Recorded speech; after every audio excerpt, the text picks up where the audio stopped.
are live. All right. You're listening to the Verhoeven Effect podcast. We have a very special episode, as always. Well, not as always. Because due to my clerical trying out things, I have named the special episodes started like on a base of 000. Being that like we've done a podcast for 13 years and we're up to episode like I don't know, like 460 or something. So it's like I don't think we're gonna get to episode 1000 with special episodes. And so the number scheme kind of just will write itself because it starts with 0. And so because we had 007, I was like, as a joke, we should do a Bond movie. And off the top of Nathan's head, he suggested Moonraker. Yeah. Nathan, why was that at the top of your head?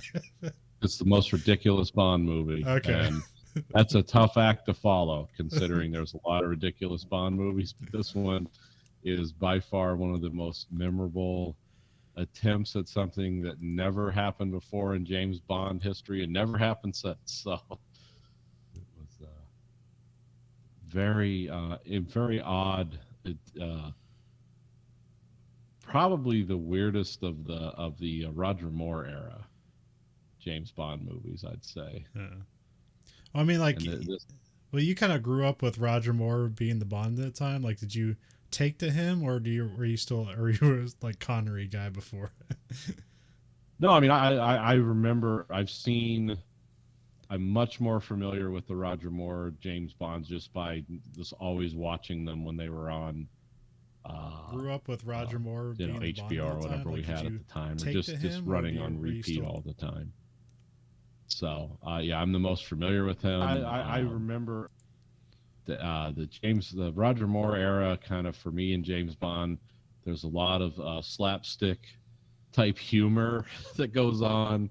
A lot of interesting one-liners, but also just a very dark undertone. Also, it's like, yeah, we're having fun, but people are being killed, and it was yeah, because like I TBS and TNT would have like the James Bond marathon, so I got to compare. So I pretty much always avoided Roger Moore movies, Bond movies.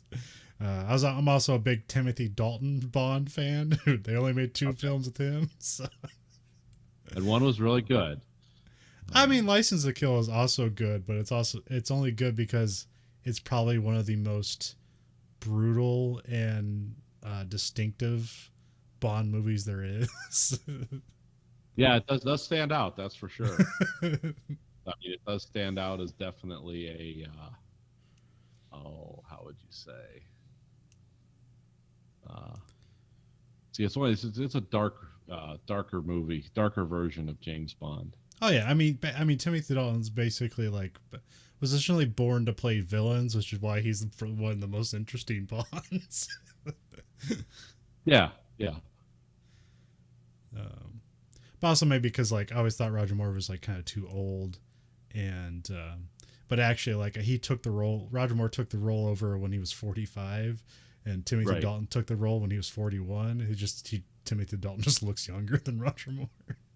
Yeah, Roger Moore was he played James Bond well into his 50s. Yeah. And he was born in 27. So, and he played a spy. What did he play? Roger Moore was on The Saint. Yeah. Simon Templar and the like a thriller spy thing. Yeah.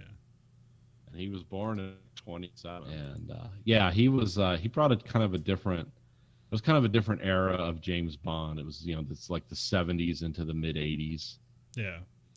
And, well, I heard the best one's like A View to Kill, and I never seen that one. Yeah, which one is that? That's one with I can't remember. Christopher Walken is the bad guy. Oh, yeah. My favorite Roger Moore was For Your Eyes Only. Oh, okay. Because it was it wasn't as grandiose as the others, but it was it had some interesting stuff in it. It was just a lot of like mountain climbing death, which kind of it was like, yeah, the Russians are chasing you up a mountainside, and then the people he was allied with were like Greek people that lived on the island that had like dark pasts and stuff, and it was like you really didn't know who to trust. And at the end of it, he just destroys the destroys the device. I think it was called the ATAC, which controlled like British nuclear submarines or something. And yeah, that was like, of all the Roger Moore James Bond movies, I always like that one the best. I know it's not considered the best, but it's the one I liked. I think the one I like the most, because I know it's probably the only one I've seen like all the way through rather than parts of it, was The Man with the Golden Gun. Yeah, that one's pretty cool too.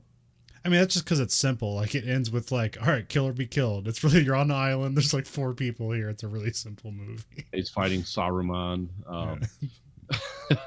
It's really cool. Now, my favorite overall would have to be between Goldfinger and Thunderball, and I don't know why. There's just really cool, like that's like really cool 60s action James Bond. Yeah. Thunderball is a lot more like, I mean, it's like crazy over the top, but you know, it's also kind of cool. And I also didn't mind. It's so good they made it twice, Nathan. Yeah, it is. And then Her Majesty's Secret Service is interesting because it's a totally different guy and kind of a totally different take on Bond. And a very dark ending. Yeah, and a very dark ending.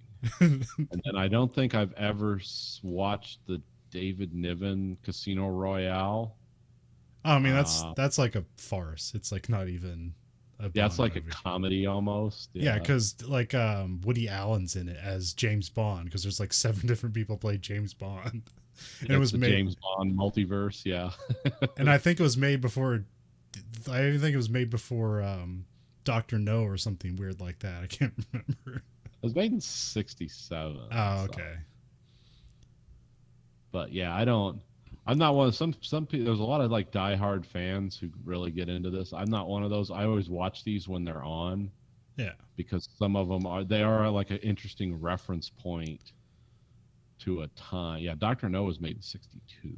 Oh, okay. All right. So You Only Live Twice would be the official Albert Broccoli Aeon production that came out that year. And then there's Never Say Never Again, which was a Connery James Bond movie from the 80s.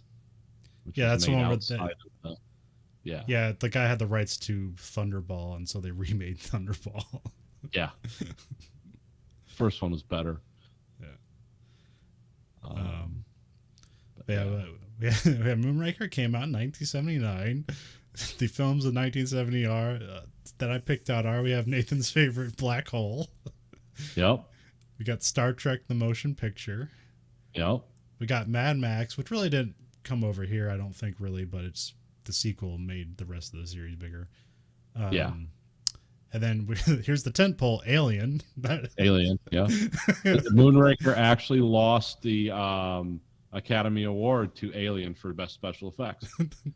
That just tells you what a weird, wide gulf we had in 1979. Yeah, well, I mean, I don't know, spoilers. These special effects, like the action stunt stuff is fine, but the special effects, they just don't hold up.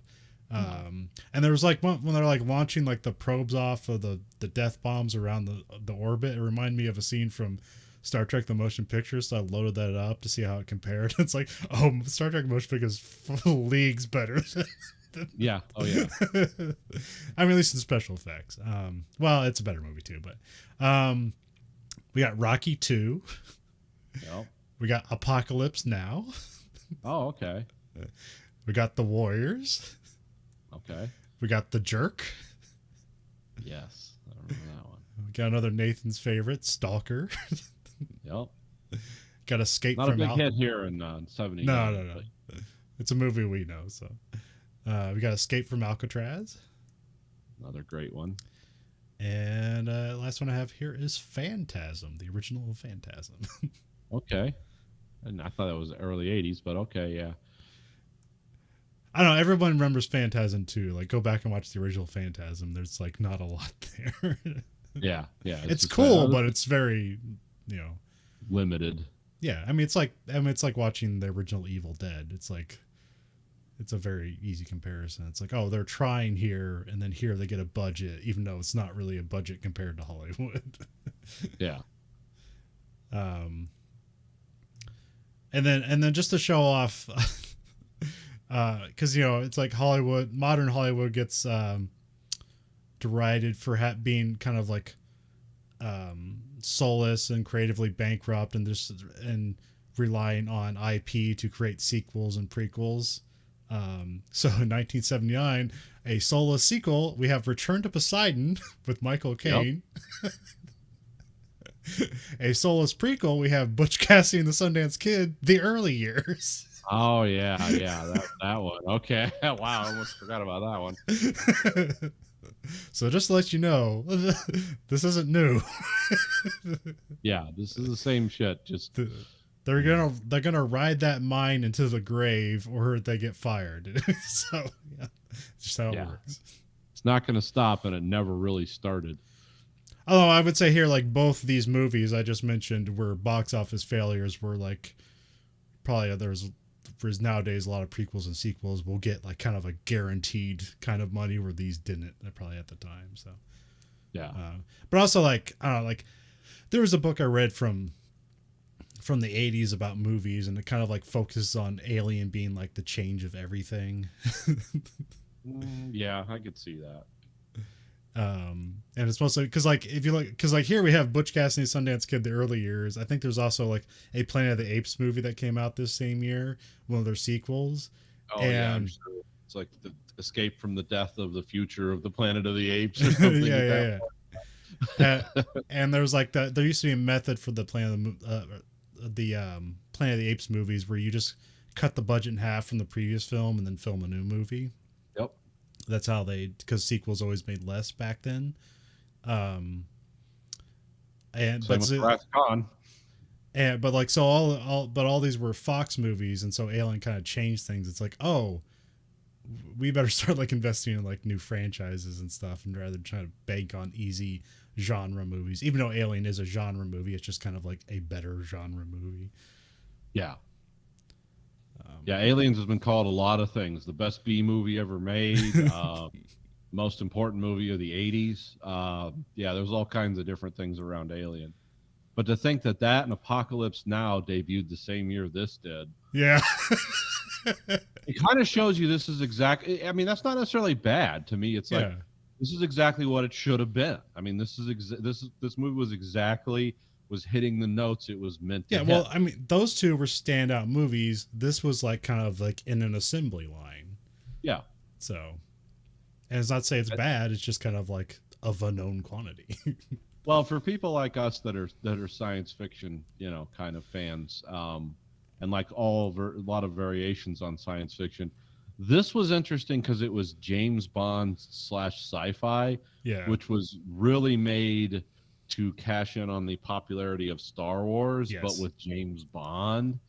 And it was made by a bunch of guys who knew nothing about making space movies. But there were some great like individual scenes in this movie. Yeah. There was some good casting.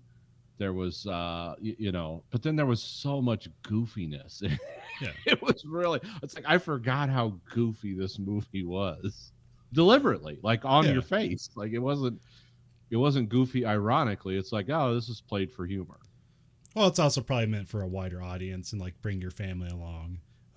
This is back in the day. Bring your family along. Let your kids see some nipples. Yeah. Nipples for the youngins. But yeah, like I mean, like Star Trek, the same year was kind of the same thing where it's like, oh, Star Wars is big. Like, we got a property that people are around for, and you see like I was looking at the box office stuff, and like Star Wars was still like in theaters at this time, even though it's 2 years later. Yeah, it was a phenomenon. There was nothing.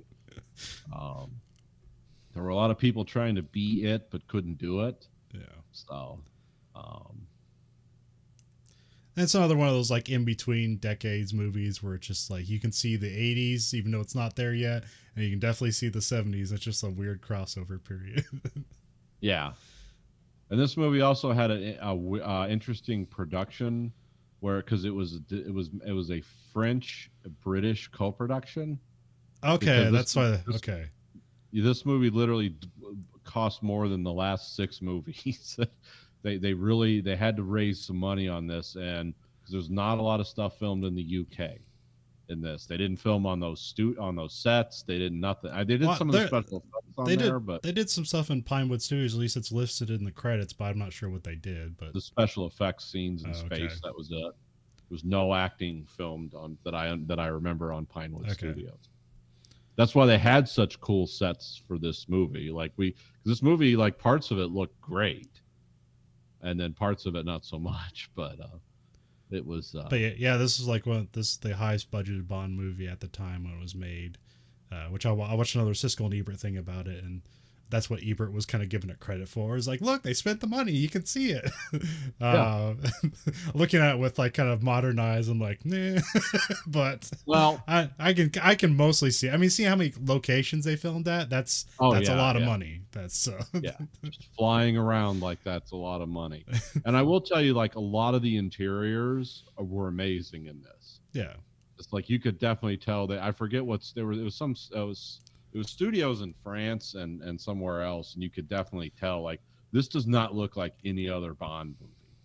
Even like when they go into the space station, it's like it's so 2001 in a way, but it's those really tall, high sets where there's like actors at least on 3 stories and stuff, and that looks really cool. They spent some money on that. The exterior stuff, not so much. But some of the miniature stuff, but I think maybe some of the miniature stuff gets a bad rap, because I imagine, because these are all put on Amazon Prime, and I think they had some big restoration project for these like a while ago, and so a lot of the miniature stuff, it's just like, I imagine like if you saw it originally on film, there'd be some graininess and it wouldn't be so obviously a miniature. Here there's like no grain and it's obviously a miniature. Yeah, this is why Babylon 5 will never go to Blu-ray story. It's like, this is because we can't use blurring anymore because everything's at a higher definition than the human eye can see. So that makes sense. So it was directed by, it came out June 29th, 1979, so it was a summer movie. Directed by Lewis Gilbert, who's kind of just like he makes action movies and British thrillers. Yeah. What did I want to bring up? I'll just go to the Internet Movie Database and read off his. I mean, he directed other Bond movies. Yeah, he directed the one before this, The Spy Who Loved Me. Oh, okay. Which I heard they said was like kind of a not a success, but I mean, it made a lot of money, but it wasn't. I think that I know the Bond girl in it was like not a good actress. What was the one I wanted to? Where is it? Oh, he directed this movie called Operation Daybreak, which is based on a novel about like the British trying to assassinate was it Heinrich with Czechoslovakians? Okay. Which is different from basically the same plot of the movie that came out a few years ago called Anthropoid. Oh yeah, when they were trying to kill Hydra, or when they killed Hydric, yeah. So yeah, it's like, So yeah, he made that movie in '75, so I thought that was interesting. I don't think the new one's based on the book, but they're the same plot. But yeah, that's the kind of stuff he made. So we have writer Christopher Wood, who's also just kind of like in the whole Bond milieu of making Bond movies. I think he also worked on. Oh no, he didn't. So yeah, it's based on a novel by Ian Fleming, which it's very loosely based on. Yeah. It's kind of like name only.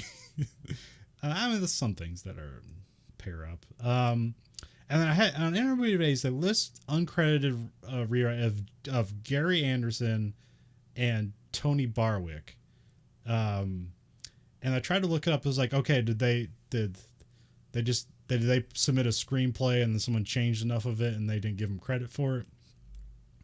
And I couldn't find anything where like one guy was considering legal actions, which like that gets thrown up there, but I can't really find anything that where, because it sounded like they only took the name and took it over. It's like what do you mean took the name? The name already existed. It's an Ian Fleming novel. So I Yeah. couldn't find a lot of like stuff to back that up. They were guys that worked on like, I think one of them worked on Space 1999 and one guy worked on Thunderbirds. So you could see why Okay. they get thrown in the mix. It's like, Yeah, oh, we're it doing makes sense. space. Yeah.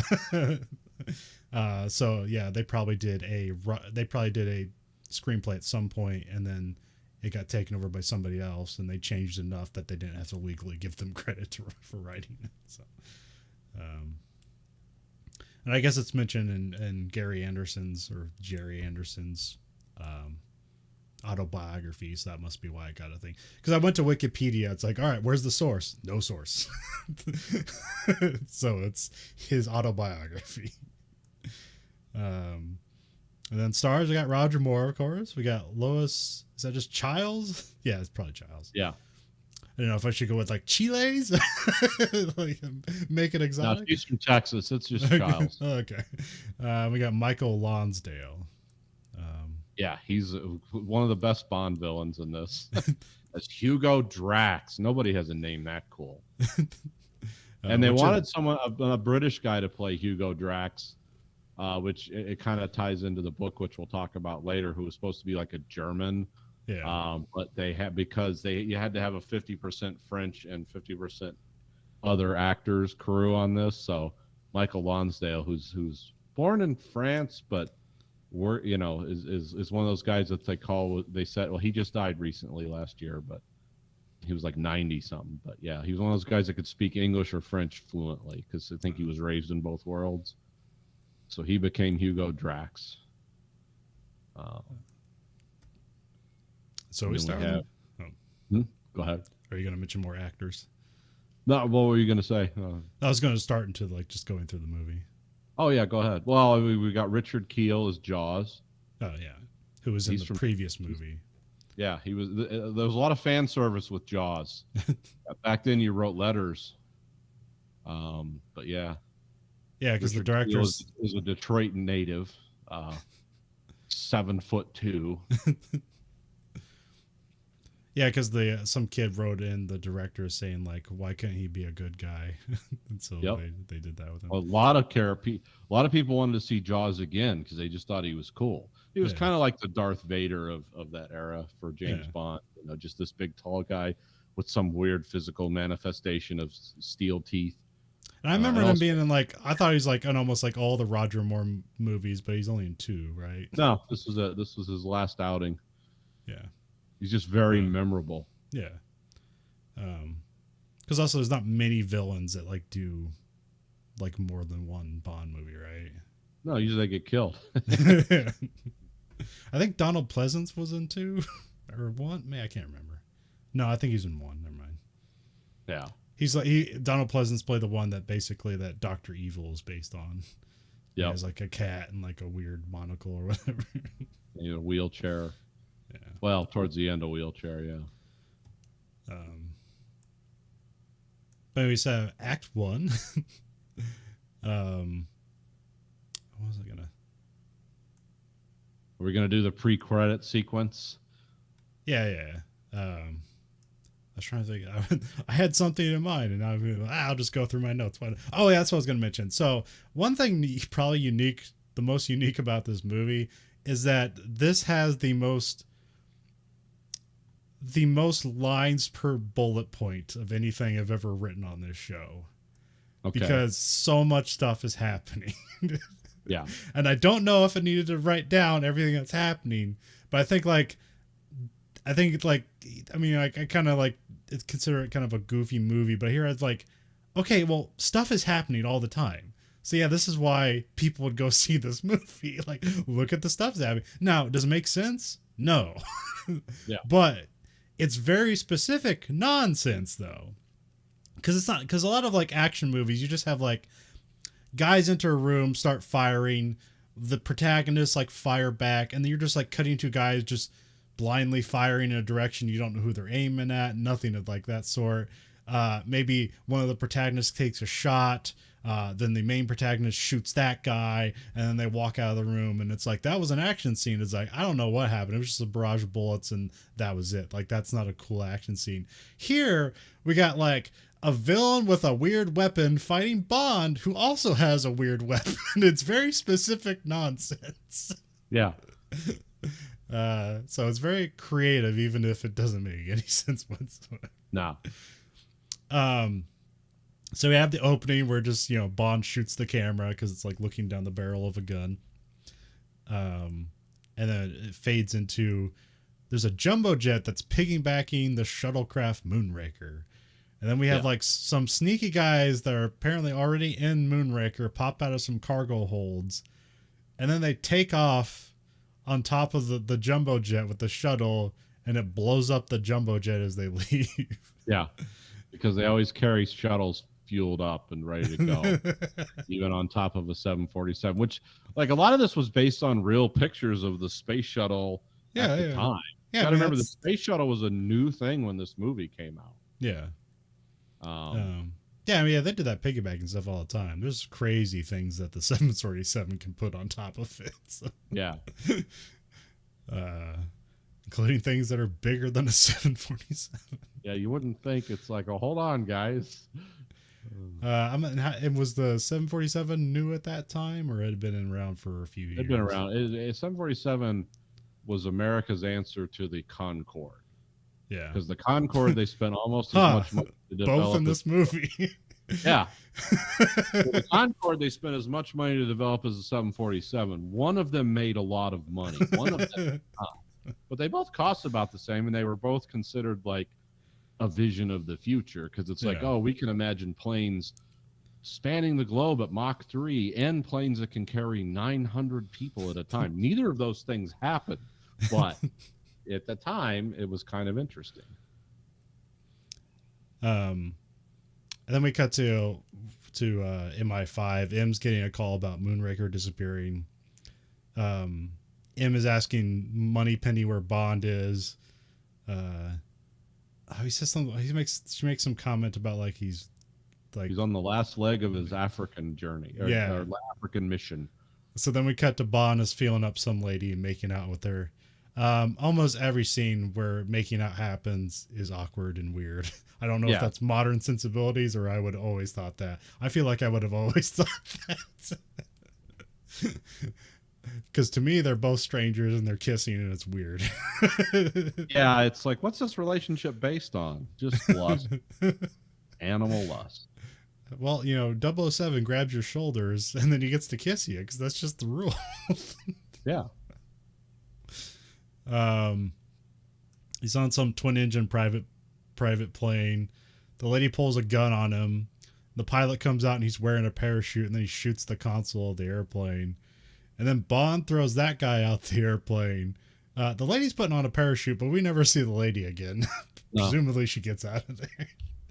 And that guy that's the pilot is dressed like a 1970s hijacker, wearing the dark glasses and stuff. So that was kind of like, oh, I know what time this is set in. And then Jaws just shows up out of nowhere, and he pushes Bond out of the plane without a parachute. Yeah, without a parachute. Oh, no. So Bond's got to go. Bond's got to go chase the guy that he just threw out to get his parachute. Which is kind of like became a common thing in movies. Like they did it in the 90s a bunch of times, but I wonder if this is like the first instance of it. I mean, it's done well here. It's like mostly practical. I mean, all the guys doing it for real are stunt guys, but it's fine. Yeah. It was still 85 takes with this, by the way. It's still dangerous, and they did it for real. Yeah, it was. Well, they had fake parachutes built into their clothing. Oh, okay. And the one they were fighting over was not a real chute. But the thing is, like, the asterisk or the note to that is the fake parachutes built into their clothing, not really proofed out at that point. As it turns out, they work, because you don't hear about anyone dying in the space movie. But considering they had to shoot this, how long did they have to shoot? And they had to use a lightweight camera, which only weighed 30 pounds, because they couldn't jump out of an airplane with a movie camera because it would need its own parachute at that time. I forget how long. I think they had 10 minutes or 5 minutes of actual filming. Yeah. So they had to keep doing it over and over again. They said it actually cost more than like one of the first not even the first James Bond movie, the first Roger Moore movie, just to film that sequence. It was very, and they knew it would be. They were like, hey, no one's done this before, so people are going to remember this, and they do. So Bond gets a parachute, kind of pushes that guy away. He kind of like Wilhelm screams. Yeah. And then Jaws is after him, and Jaws tries to bite Bond, but Bond pulls his chute, so he gets away. And then did he cut like Jaws' parachute because he doesn't get to open his parachute? Jaws is angry. So he overpowers everything when he's angry, and instead of he pulls his chute release, but he just rips the handle off, and the chute does not open. And then so he falls into a circus, yes, presumably to his death, but we know he's not. He never died. And then we got to the opening credit sequence, and it's the typical like silhouette of naked ladies jumping on trampolines while like fire is in the background. Yeah. Yeah, it's the cool stuff. Why some lady like, sings a song called Moonraker or something. Yeah, it was I forget who did it, but it was the last time she did it. Oh, let's discuss what a Moonraker is, because it's a real thing. Oh, First of all, it was the name of Ian Fleming's holiday estate in, I think it was in Jamaica or whatever. He called it Moonraker after his book that he wrote in 1955. A moonraker is also, in some nautical terminology, the top sail on a sailing ship. They call it the moonraker because it's all the way at the top. And a moonraker is also a term for someone who has great ambition and reaches for the sky. Huh. So it's one of those words that's like weird, more used in the 18th century English than now, but it's actually a real word. So. And also the name of Ian Fleming's like escape resort or whatever. Yeah. I always I've seen this movie before, but I've like forgotten most of it because, like I said, I saw it like decades ago when they had a marathon on TNT or whatever. Yeah. And because it was called Moonraker, I always thought they like went to the moon and there was a moon base, but no, that doesn't happen. No. And nothing like that, nothing even like this happens in the novel, but no. One of those things, it's like, cool title, we'll take it from here. Okay, we got James Bond and Hugo Drax is a bad guy. We got the rest of it. So. Yeah, in the Moonraker novel, Moonraker is just like this missile that's supposed to be like the pride of Britain, where it's supposed to be like, hey, we can defend ourselves against the Russians, but also it's like possible, like, well, Hugo Drax is a former Nazi who helps, and he's a multi-millionaire industrialist who helps the British develop this missile because it's based on V2 technology. Yeah. And so it sounds like, oh, is this Gravity's Rainbow? No, it's a lot more. It's different. But yeah, but Hugo Drax is a German industrialist he's a Nazi who helps. Yeah, but they don't know at the time. He's No, he's revealed to be, because he's in the beginning he's thought to be like a British war hero because he was part of like some special German group that would like infiltrate, and then basically he gets like screwed up, and then they bring him home, and he just like pretends to be a British soldier because like by the time he like wakes up, it's like the war's over and Germany's gone, so he's just, and then he vows revenge. But anyway, we'll get to that. Yeah, but imagine that. What a weird story. Like, and a former Nazi helps a nation build a great rocket program. And the book was written in 55. Ooh, yeah. I wonder what does that relate to, everyone? What are we talking about? NASA. But anyway, back to the movie. NASA and Russia. They all use the Germans to build their rocket. Oh yeah. Only with the Russians, it wasn't seen as like morally wrong because they were the Russians. It's like, yeah, of course you can do that. These are the Germans we didn't kill. Yeah, these are the ones we didn't bother to kill. So we come back from the credits, and we have Bond shows up at M's office, and he's like telling the story that just happened with him jumping out of the airplane. And he's like saying all the truth that happened, and like Moneypenny's just like, yeah, that didn't happen. He's like, sure, you're right. It does sound ridiculous. It is kind of sad too, because this is the original Moneypenny. Oh yeah. And she was hot, like in the uh, Sean Connery. Connery era. Like, oh yeah, she was a love interest for Bond. Now she's like the queen of England or something. It's like she became a grandmother in like Yeah. 8 years. It's like, oh no, Moneypenny. Yeah. But it's nice to see her. She was always fun.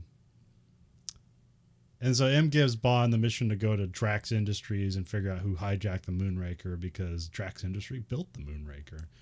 Yep. And Drax Industries off to France, California. Yeah, they built the Moonraker out of California. Q gives Bond a wrist dart gun. Yeah, which is one of my favorite Bond weapons, by the way. I've always wanted one of those. I guess not a wrist dart gun. It's a wrist dart gun watch, right? No, it's just a wrist dart gun. Oh, okay. The watch is another thing. Well, he had like 500 watches in this movie. Yeah. No. Did he just have like the C4 watch, or was there another? Yeah, this watch? was the plastic explosive watch. Okay. And they had laser watch once, and he's had all kinds of watches. Yeah. Whoever's sponsoring the movie gets a watch. So I have that being the end of Act 1, because we're off to California, and we know the plot. Who stole the Moonraker? Yep. So Drax Industries made it. Yeah. So Bond lands in California, and there's a pretty French lady that flies him into a helicopter, the Drax Corporation. And we see Drax's like mansion. It's like, oh, he had it paid to be brought stone by stone from France. It's like, okay, you're filming this in France. I get it. Well, first they filmed some some industrial stuff in California, and then like cut to a model that's made to look like look at all this cool stuff they have, and then they film then they have like kind of an insert shot where it's like they like do a matte painting with a helicopter fly by, and they have a French chateau in the middle of California. So. Yeah. And they throw in some weird dialogue about, because of course Bond is like, oh, why didn't he bring the Eiffel Tower over? And it's like, oh, they wouldn't give him an export license. It's like, oh, okay. They get to the Drax estate, which is very excessive. Yeah. There's astronauts doing aerobics and silly outfits out front. Yeah, that's where the 70s. It's like, yeah, let's cram your boobs in these leotards and start jumping around. So Bond meets Drax. He's like playing piano, but there's just more pretty ladies sitting around. There's a lot of pretty ladies. The Duchess and Countess of something. Yeah. Every scene is just a new pretty lady. Well, they had to have so many French actors in this, and not all of them spoke English. So it's like, well, you're on set. Don't say anything. Just look pretty. If you say anything, we have to pay you. Shut up. If you say anything, it won't make sense because it'll be in French. And I wrote here, Drax is like French, and he's also kind of doing kind of a German thing too. But yeah, Drax is like indeterminate. I didn't know. It's like, is this an American raised in Europe, a French guy? I mean, I know what the actor his origins are French, but it's like he seems to like slip in and out of like kind of an American accent of somebody who was like educated abroad as a child. He's like culturally androgynous. Yeah. He's like he's the best and worst of everything. Sophisticated, intelligent. He has good taste, but he's also satanically evil. Yeah. And he has a weird henchman. Yeah, right. He's French, lavish, and ostentatious. He feeds his dogs like some rare steak that's from like a silver chalice or bowl thing with like a silver lid on it. So. And they don't touch it until he snaps his fingers. Yeah. Which, like, good luck getting a dog to do that. I mean, you'd have to pay bank for that. I mean, I've seen videos where you can do that, but yeah, you can do that. And just my experience with dogs is they'll take your hand off. It's best to throw it on the floor, especially if it's raw red meat. I like the ones where they put the treat on their nose and like wait. Yeah, I mean, my dog, I taught it to ring a bell when I had to go to the bathroom, so that was pretty cool. I was happy with that. And then Drax has a Japanese bodyguard who's dressed in a gi. Yes, all the time. I think it's Chang, I believe. Yeah. Which I'm not sure. I don't think he says it once, but he just calls him like Cha. He doesn't say Chang, so I wonder if that's like you're supposed to leave the NG off. But it's written as Chang, so I guess I'll go with that. Yeah, I mean it's Hugo Drax, so who knows what, you know. Yeah. Yeah, it's very French. Just leave off words at the end. Yeah, it's extra letters you don't pronounce. Oh, you're a Cretan, you pronounce those letters. What a fool! It's like, yeah, your culture sucks, dude. And and as Bond walks away, he makes sure to tell Chang like, see that harm comes to him. So yeah, I love all Drax's dialogue in this, because it's over the top and ridiculous. It's kind of like the guy in the black hole, the main baddie. What's his name? Reinhardt. He always like quotes from the Bible and stuff, and then he's like, "Time to liquidate our guests." It's like nobody really talks that way, but it's kind of fun, you know. And Drax has a lot of that dialogue in this. So Bond meets Dr. Goodhead. Bond is surprised that Dr. Goodhead is a woman. And he says, "Oh, a woman! Wow!" Yeah, and she's like, "Oh God." This is actually the best Bond girl of this era. I like this actress, and I like the character she plays. Yeah. She's always like, yeah, you know, she's gonna sleep with him, but she's also like, she She's been seems more genuinely independent. like intelligent at the same time. Like, Yeah, it's more of Bond's foil rather than just like Yeah. the lady he sleeps with. So well, she has skills that he doesn't. Like, Yeah, she can fly spaceships, and she's yeah, actually she's a an doctor. astronaut. Yeah. And she has a PhD in whatever astronauts have PhD, but she's also a CIA agent, which is cool. Yeah. Space spy. And her name's a sex joke, so Yeah, and it's like, yeah, I like that. And it's like, well, it could be a sex joke, or it could mean she's really smart, or both. Yeah. But she got a good head on her, Yeah. you know. I mean, it's less ridiculous than Octopussy, so Yeah. which Well, I this thought that was actually an early. Huh? I thought Octopussy was an earlier Bond movie because it's such a ridiculous name. Like, no, it came out after this. Yeah, this came later. This is like, this is one of the few Bond girls of that era that could act. Yeah. That's the thing. Like, she was a model, but she seemed to like really be into this role in a way where it's like, she's beautiful, but I also believe her as a character. Yeah. She's not fun. like, oh, she's just beautiful. It's not as ridiculous as when, like, oh, what was her name? It was in the later era of Bond before. It's like Christmas Jones, where she's supposed to be a nuclear scientist, and Yeah, what's her name? I'll look it up. Yeah, I can't remember. Anyway, it's not important. It was the post. Yeah. I remember the character. I don't know why I don't remember her actual name. Yeah, she was married to Charlie Tiger Blood. Sheen. Yeah. Anyway, back to the movie. I'm at it right here. I just got Denise Richards. Denise, I did not believe Denise Richards is a nuclear scientist. Sorry. She was almost too stunningly good looking, though. It's like, no one who looks like that's going to study in college for 12 years, make nuclear bombs. That's just too much work. You know? And in real life, it didn't happen.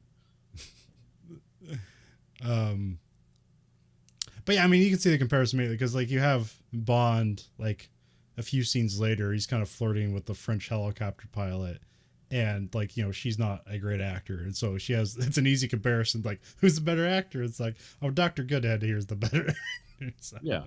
or like, it's Childs. Lois Childs. Yeah. Texas. She's a Texas girl. Goodhead gives a tour of the facility. Bond hops on the centrifuge for fun, and he's like trying to impress Goodhead because their first impression wasn't so great. Yeah, he's going to show he's a man. One of the coolest scenes in a movie, by the way. This is where I was talking about the sets and the interior shots. Yeah. That centrifuge scene, that thing looks cool and frightening, and you're actually afraid. It's like, oh, he's going to die. He's not getting out of this. I mean, I know he's not going to. Yeah. But it's like, what a nightmare. But yeah, they explain like it'll do 20 G's, but that'll kill you. So, yeah. So you know the danger. And they lock him in. It's like, yeah, you don't want your hands flying up and hitting you in the face and knocking yourself out. So he's locked into the thing. So yeah, they throw on the machine, and then she walks away to go check on something. That's where Chang hops in on the controls. and this is where he intends to harm Bond, and so he like just turns it up as far as it'll go. And Bond's hitting like they call it the chicken button, where if you let go of it, it's supposed to stop, but it doesn't stop it. And then like for a while, they have they blow like they have like they blew some like high pressure air at him or something. But air dryers in his face to make it look like he's doing the thing, which apparently bruised him. Oh yeah, it's a brutal scene. It's like I said, it's one of the coolest looking sets I've ever seen in a movie ever. But then Bond uses his wrist gun to shoot like the panel, and for some reason it stops it from inside. And then Bond stumbles out with a bit of help from Goodhead. She comes back like, "What's wrong?" And then Bond gathers himself to be suspicious of Chang. Then we cut back to away. And the thing is, when Bond gets out of this, he doesn't act cool or have a one-liner. Yeah. He's just like leaning against the wall, just like putting his hand out, like, just hold on. It's like, yeah, you almost died horribly. They're back at the manor. Bond talks to Corinne Dufour. That's the helicopter pilot, French lady. Bond tries to put her moves on her. It's weird and awkward, but somehow it works. Yeah. She's like, "Don't kiss me." I'm like, "Oh, okay." Then he gets some information like, "Hey, what's going on here?"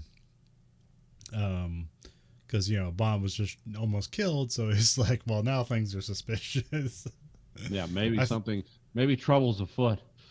Oh yeah, because the whole time like Drax is like acting like offended. It's like somebody stole my shuttlecraft. Like, why would you guys let that happen?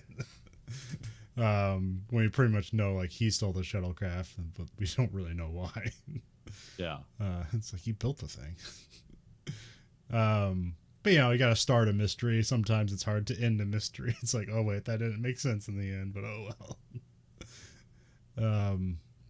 Actually has some weirdly prescient. There's actually a weirdly prescient reason for it, but we'll get there. Yeah. And then once the lights are out, Bond like goes in sneaking around in the drawers. I like how it's just these giant rooms, and it's like we put a desk in the middle. This is the office, and it's just a giant room with just some furniture in it. Yeah. But if you have a French like chateau, that gold gilt like tacky European stuff, or it's like, oh yeah, this is an expensive room. And then like Karina catches him, but then she becomes curious too because he like finds a hidden safe. He cracks into the safe. He has like a cigarette case that has like a little X-ray thing in it, so you can see in through the side of the safe to pick it. The KGB actually had stuff like that in the 60s. I forget what they called the men that operated them. I think it was like Drazniv Dajniki or something. It meant men without teeth. So I wonder why.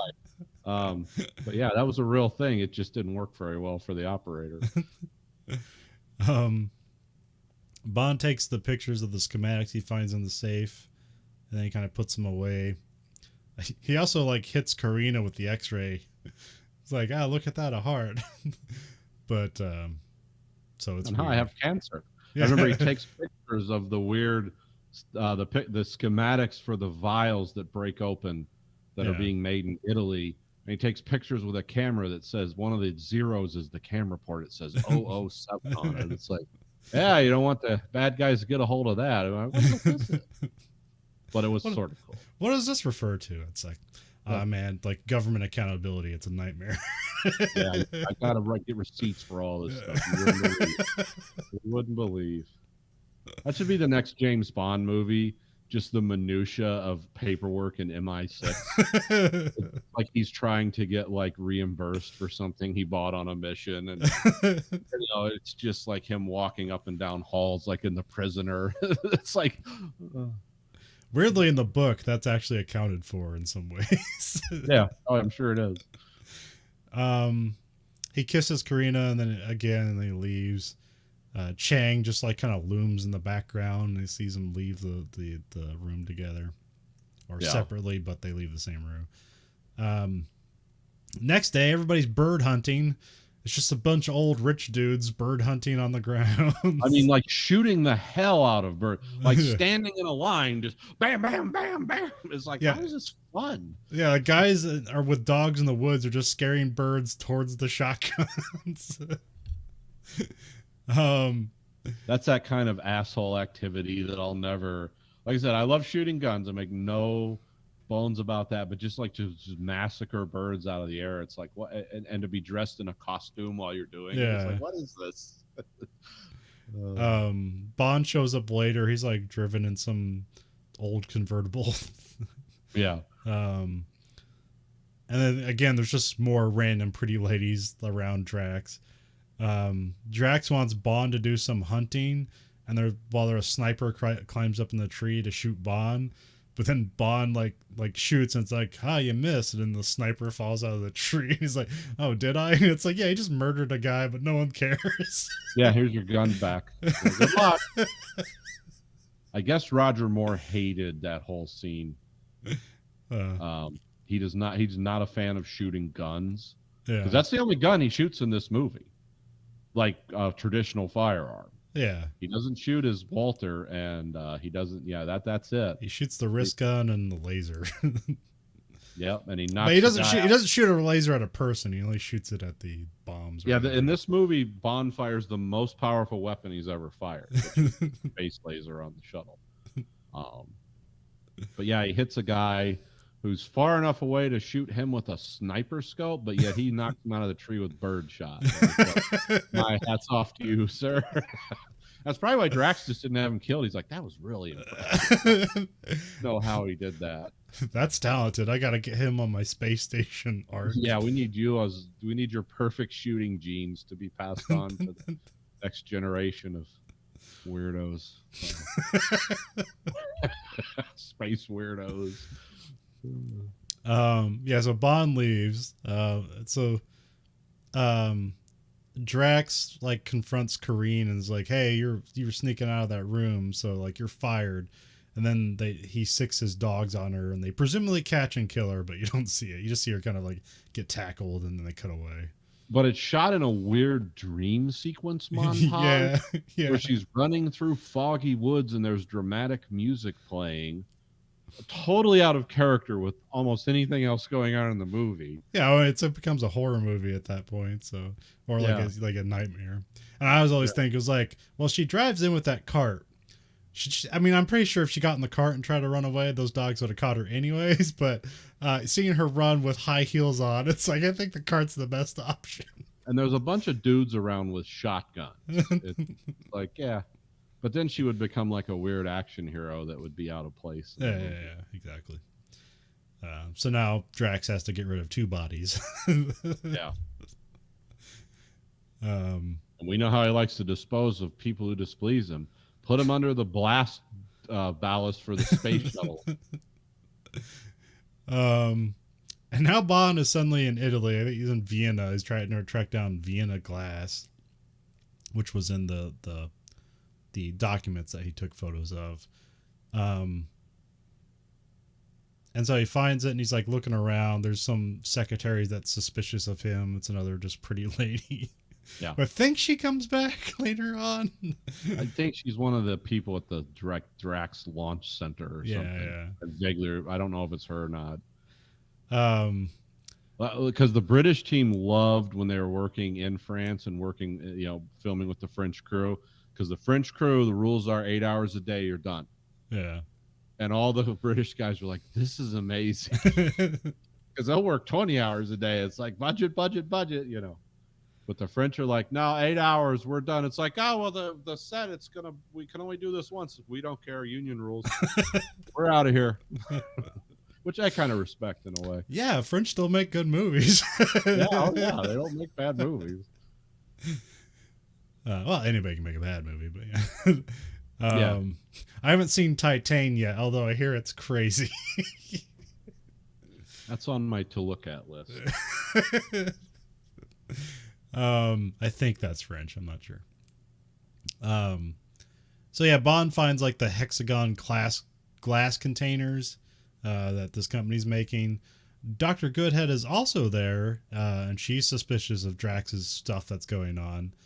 But apparently like, Goodhead's there to give an address to like some Euro Space Council or whatever, because the Drax industry is like a private thing, and then they're trying to gather up all these nations to like help fund it. So like, we're just gonna make the space industry private. Yeah. Which it became. Does that sound like anything familiar? Oh, that's impossible. Yeah. I mean, I imagine like one of those guys that's doing that probably watched this movie and was like, yes, this is the plan.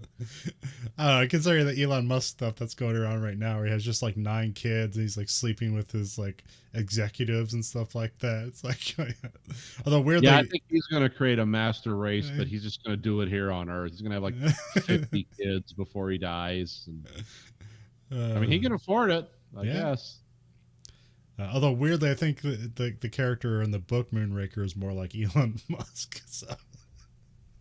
But for different reasons. I'll get to that later on.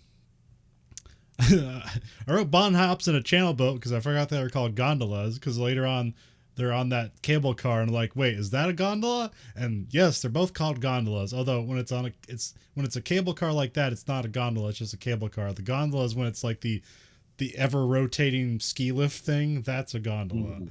But this boat is also a gondola, where it's just kind of like, it doesn't have like it's a shallow boat and you kind of push off the bottom of the thing. That's what a gondola is.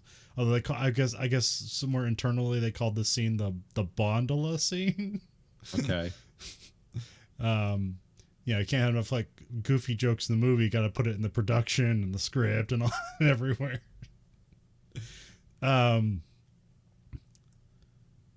So they're moving down. There's a funeral barge going by with a coffin on top.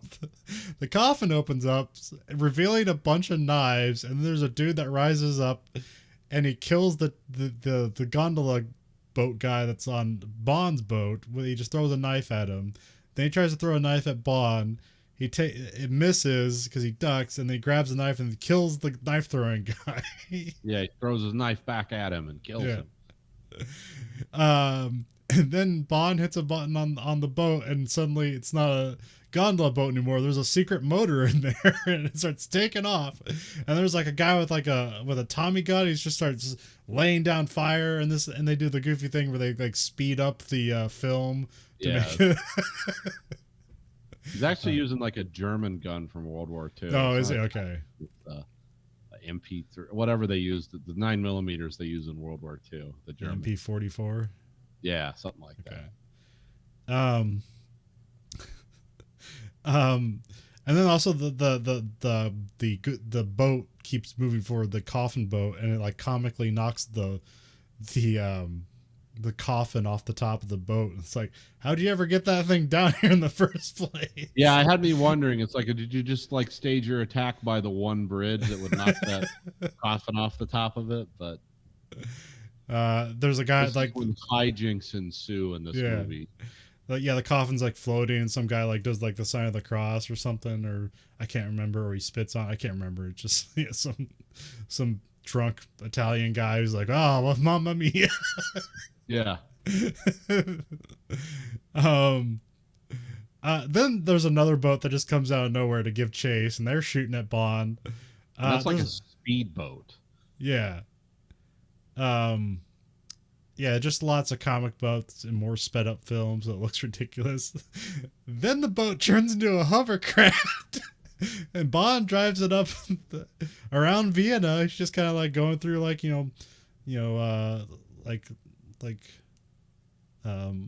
little mall areas or open markets and stuff like that. And some people are like looking at their wine bottles like, oh, did I drink too much? What is that? Yeah. I mean, it's funny. It's also stupid. Makes no sense. But like I said, that was like 2 paragraphs I just read of one action scene, because very specific stuff happens, even if it makes no sense. I don't know. Like you make this for kids too, because look at all the cool Bond gadget stuff. It's just, so I think that's in The Man with the Golden Gun. Was that the Lotus that turned into the submarine? That was a cool car. So Yeah, yeah. No, that was in The Spy Who Loved Me. I think. oh, was it? Okay. Oh yeah, I think in The Man with the Golden Gun, he like has a different Lotus that he basically does like a Dukes of Hazzard barrel roll with. Yeah, yeah. Because The Man with the Golden Gun has like the American hillbilly sheriff Yes. Yeah. Yeah. who's on vacation in like uh, it's where were they at? Or somewhere in Southeast Asia. Yeah. And it's like, and that guy was actually on there on vacation. At that time, it wasn't sex tourism, but um. Now it's a nighttime, and Bond is back at like the glass factory, but he's in a different section of it. Oh yeah, he picks a lock on a fence to get in. And there's some weird guy in some weird lab coat. It's like too elaborate to be a normal lab coat. yeah, A lab coat's just something you put on and be disposable. Like this has like palettes and shoulder stuff on it. So. yeah. It looks like a military lab coat or something. Yeah. But you know, it's a Bond film. You just do that stuff because it's fun, and it's easily identifiable. The guy goes to input a code on the keypad, and it's the ringtone from the Close Encounters of the Third Kind. Yeah, it's the second reference to a space movie because we forgot to mention at the opening of the pheasant hunt, the guy played the first three notes from "Thus Spoke Zarathustra" from 2001: A Space Odyssey. Okay. Dun, dun, dun. Yeah, so it's like there's all kinds of little gimmicks in here, and I guess they asked like Spielberg's permission to use the tones for that. He was like, "Yeah, that's cool." And this was the movie they turned down for him to direct. Interestingly enough, like, oh, okay. Well, I heard this like they got him in talks, and because I think Spielberg wanted to direct a Bond movie, and then that's when. Somewhere, I mean, this is all myth. I don't know how much of this is true, but somewhere around that's when Lucas came around. So like, I got a better thing than a Bond movie, and that's when they made Indiana Jones. Yeah. Which is he was turned down by Albert Broccoli to direct. Oh, okay. He said, "Yeah, it's probably not the direction we're going," or because they knew this, they wanted to do a space one, and it was like, "What about Steven Spielberg?"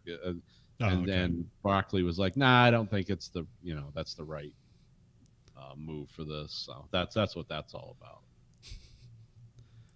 And then we have some lab guys who are like controlling robot arms, and they're installing liquid and containers into future stuff.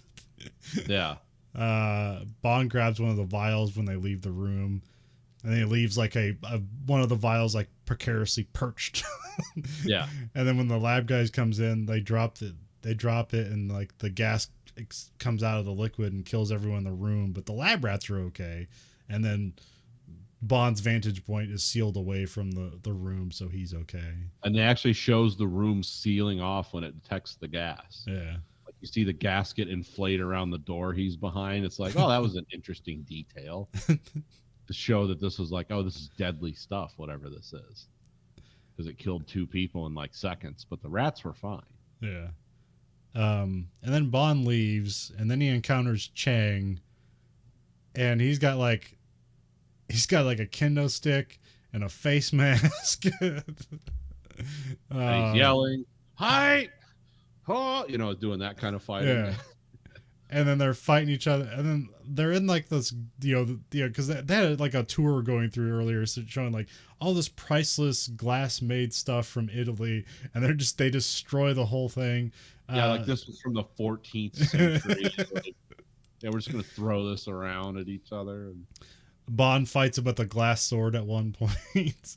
Yeah. Then they just end up fist fighting, and it's almost like a Western like bar fight where it's gonna slide you on the bar table and throw you across the stuff like that going on. Yeah, lots of roundhouse punches that a martial arts guy would see coming a mile away, but for some reason it works. And they break all the glass in the museum, and then they're end up fighting like in a warehouse / clock tower. Yeah. And then Bond gets the other hand, and he throws Chang out of the clock face into a piano down below, thus violently killing him. Opera. Yeah.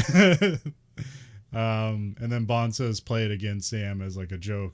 So, makes no sense. You got to remember the things, it was important to get into the clock tower / warehouse because it said, Drax, where was it? Where did they go? Rio de Janeiro division or whatever.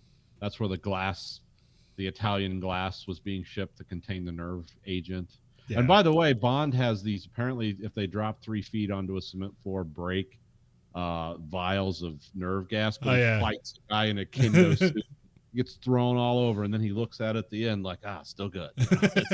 Oh, okay. Which I think was a joke. Yeah. I think they filmed that like, oh, well, we're not going to acknowledge that, but we are by just being smartasses. It's Bond. He's unbreakable. Then we got to like Goodhead's like in this white dress at her hotel, and then Bond comes in, discovers she has a bunch of gadgets, and then, oh, you're CIA. Again, another awkward kiss. He just grabs her shoulders and they kiss. They presumably sleep together, and then Bond leaves, and then Bob was questioning her about stuff like, are you gonna leave in the morning? She's like, no. And then like as he leaves, she's like, all right, get my stuff. We need to leave tomorrow. Well, he notices in an earlier scene that all her stuff's packed. Yeah. It's like, going somewhere? No. And he see over his shoulder, it's like all her stuff's packed. Like, okay. But yeah, they show off all her cool gadgets. Like she has basically the same stuff that he has, but just in he has a book that shoots a poison dart. A pen that has like a needle with poison on it, perfume flamethrower. But she pockets that, by the way. Yeah, because he uses it later on. Yeah. So, and then like they have the flamethrower Chanel bottle. Yeah, lots of product placement in this movie. Oh yeah, this was the movie for product placement. Had to pay for it somehow. There's 7-Up in this, British Airways, all kinds of stuff. Next day, Bond shows M the secret lab, but like everything's gone, and then there's just Drax sitting in the same room, but now it's not a lab anymore. It's just like an open room. When they're going in wearing gas masks too. Yeah. Because they have like a Minister of Defense there, and he's like embarrassed. It's like, why did we do that? Like you're off this case, Bond. And then when the minister walks away, that's when Bond is like, hey, by the way, I found this vial. Like, see, I'm not lying. Okay, well, maybe you could have given us that first, James. Apparently, yeah. It seemed like he didn't want the minister to know, but he wanted him to know. So I don't know if there's some weird politics going on there. That could be. It was funny, though. They all come in the room wearing gas masks, and it's Drax sitting behind. Again, it's a huge room with a small desk. Yeah.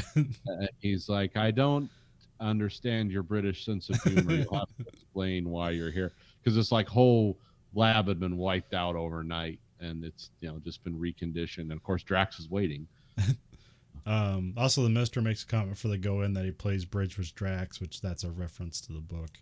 Because it's half the books is like a bridge scene between Drax and Bond.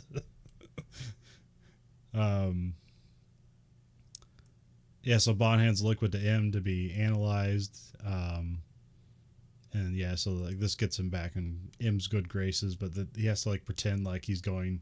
For some reason, he has to pretend that like he's going like, you're on leave, Bond, because you screwed up, but he's like gonna go do his job, but he's just gonna do it in Brazil. Yeah.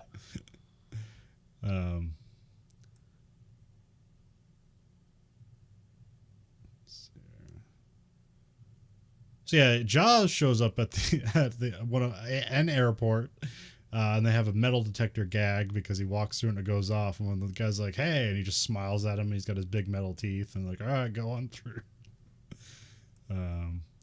Which I don't know. Jaws does use a gun every once in a while, but yeah, he wouldn't need to carry a gun because apparently he's just gonna bite people to kill him. Yeah, he likes to kill people in horrible ways. So yeah, Bond flies the Concorde to Rio de Janeiro. He's being tailed by some pretty lady there who's working what they call like Station VH or something. I'm not sure. Manuela is her name. Yeah, something like that. Bond gets the presidential suite. And Bond starts undressing Manuela, and then they cut away. Suppose he slept with her too. Just can't resist his charms. I was always waiting for Q someday to be like, well, Bond, we developed this new thing. It will like cure all these STDs. It's also funny because in Moonraker the book, he doesn't sleep with anybody. Yeah. Also it's interesting because like they shoot this in Rio de Janeiro, but like anytime you go there now, you gotta like do a helicopter shot of Christ the Redeemer. Yeah. It's like not here at all. They don't use that, which I don't know if at the time if it was like in disrepair or something, but now it's like a mandatory thing. Yeah, it has to be. You know where you are.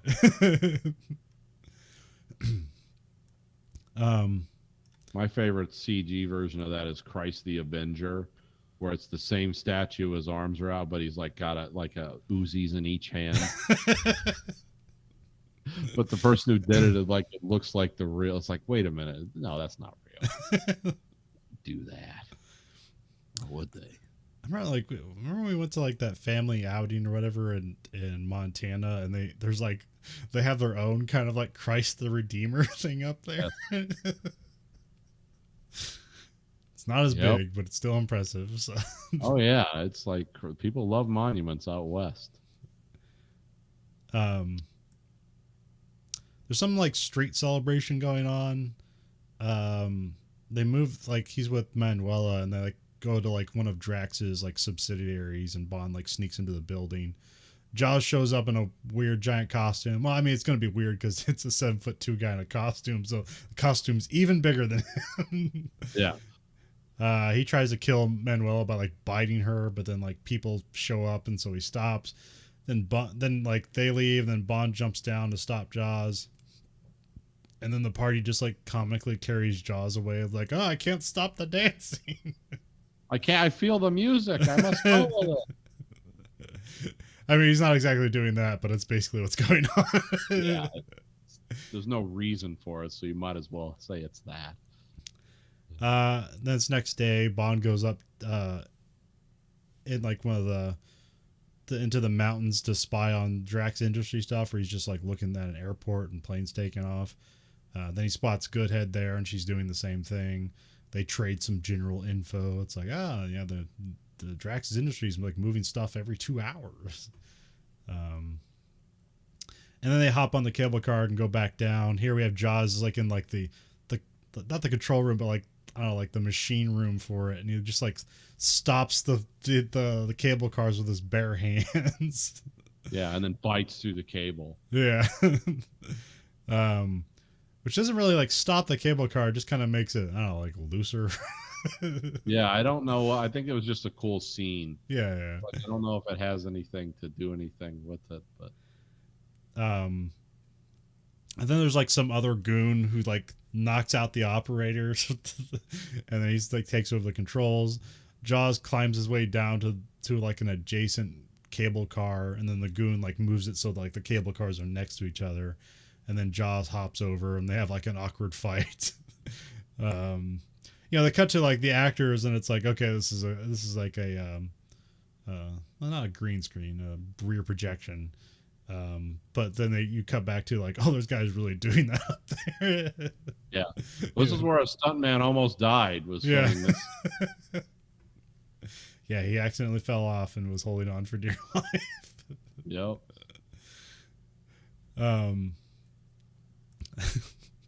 Which I'm not sure if they use it in the movie or not. Maybe. I don't think so. Yeah.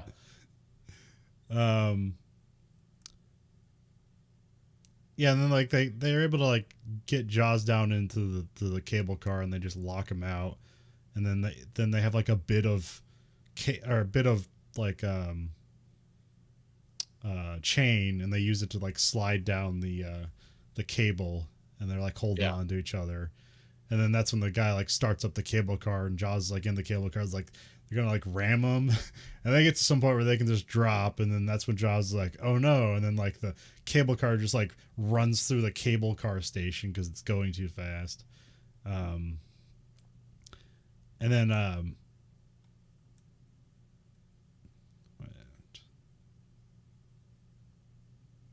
then Jaws is underneath like a bunch of rubble, and that's when some pretty lady shows up and helps Jaws out, and she like smiles at him, and they play like that, nah, nah, nah, like because they just instantly fall in love for some reason. Yeah. Like she doesn't mind that he has weird metal teeth, and then apparently her flaw is she has glasses or something. Yeah, I know. She's like a beautiful woman. She's just Yes. really small compared to him. There's Yeah. like nothing else wrong with her. I mean, she's kind of done up in pigtails or something. Yeah. I mean, she looks like a nerd. Yeah, pigtails and glasses, but then she's got huge boobs, and she might be the most beautiful woman in the movie. Yeah, she very well might be. I believe also French, but yeah, I think she like does like voiceovers for like French TV. So like when you bring over like Friends, like she does a lot of voice work for like stuff like that. Yeah, her name's Urka Boshenko. Yeah, her character's name's Dolly, but like nobody ever says her name. No, she doesn't talk. I mean, no. That's another thing. She only whispers in Jaws' ears. Yeah. Do they ever kiss in the movie? Or they just share the champagne? A lot. Yeah. So that's when Jaws finally talks. Yeah. Only lines he ever says. And because if I know it'd be extremely awkward for that, like her and him to like kiss. But some of their other interactions are cute. It's kind of the only deserved relationship in the entire movie. Yeah. Because it's just based on mutual love for some reason. Like we don't understand it, but it seems a respectful, nice love. Like he's not like grabbing her by the shoulders, probably rip her arm off. You know, he's just this giant man. Goodhead and Bond are kind of recovering from the fall, and so they awkwardly kiss again. And then some medics show up, but they're henchmen, so they knock them out and put them in a ambulance. And then they're like tied up in the back of the ambulance, and then both Bond and Goodhead like flirt with the henchmen to distract him. Yeah, weirdly, both of them do. And so they get loose and they fight him. And then, but they get to a point where like they kick the one guy out, but Bond also falls out the back of it. But like the other guy's like on a stretcher, so he just like falls off a cliff eventually, but we don't see it. Yeah. Oh wait, no, we see he gets stuck in some British Airways board. I remember. Yeah, that's what happens. Yeah. Comedy and product placement. I also think there's like a Seiko watches, for however you say that, Seiko, Seiko. Okay. Yeah. I want to be Psycho. Psycho covered in blood.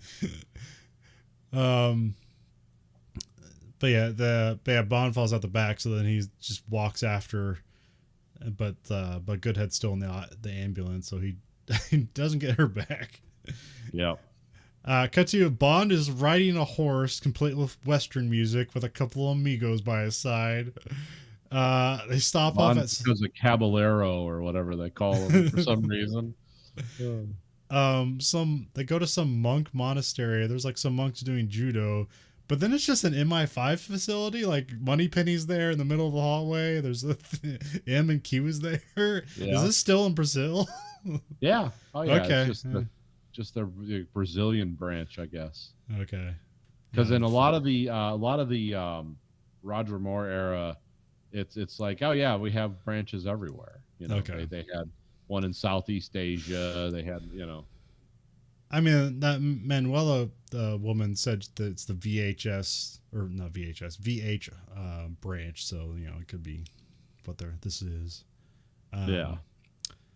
Q shows off an exploding bolo thing, although they never use it. It's like, yeah, I was hoping like, when's that going to come into play? Some dude's using a laser gun.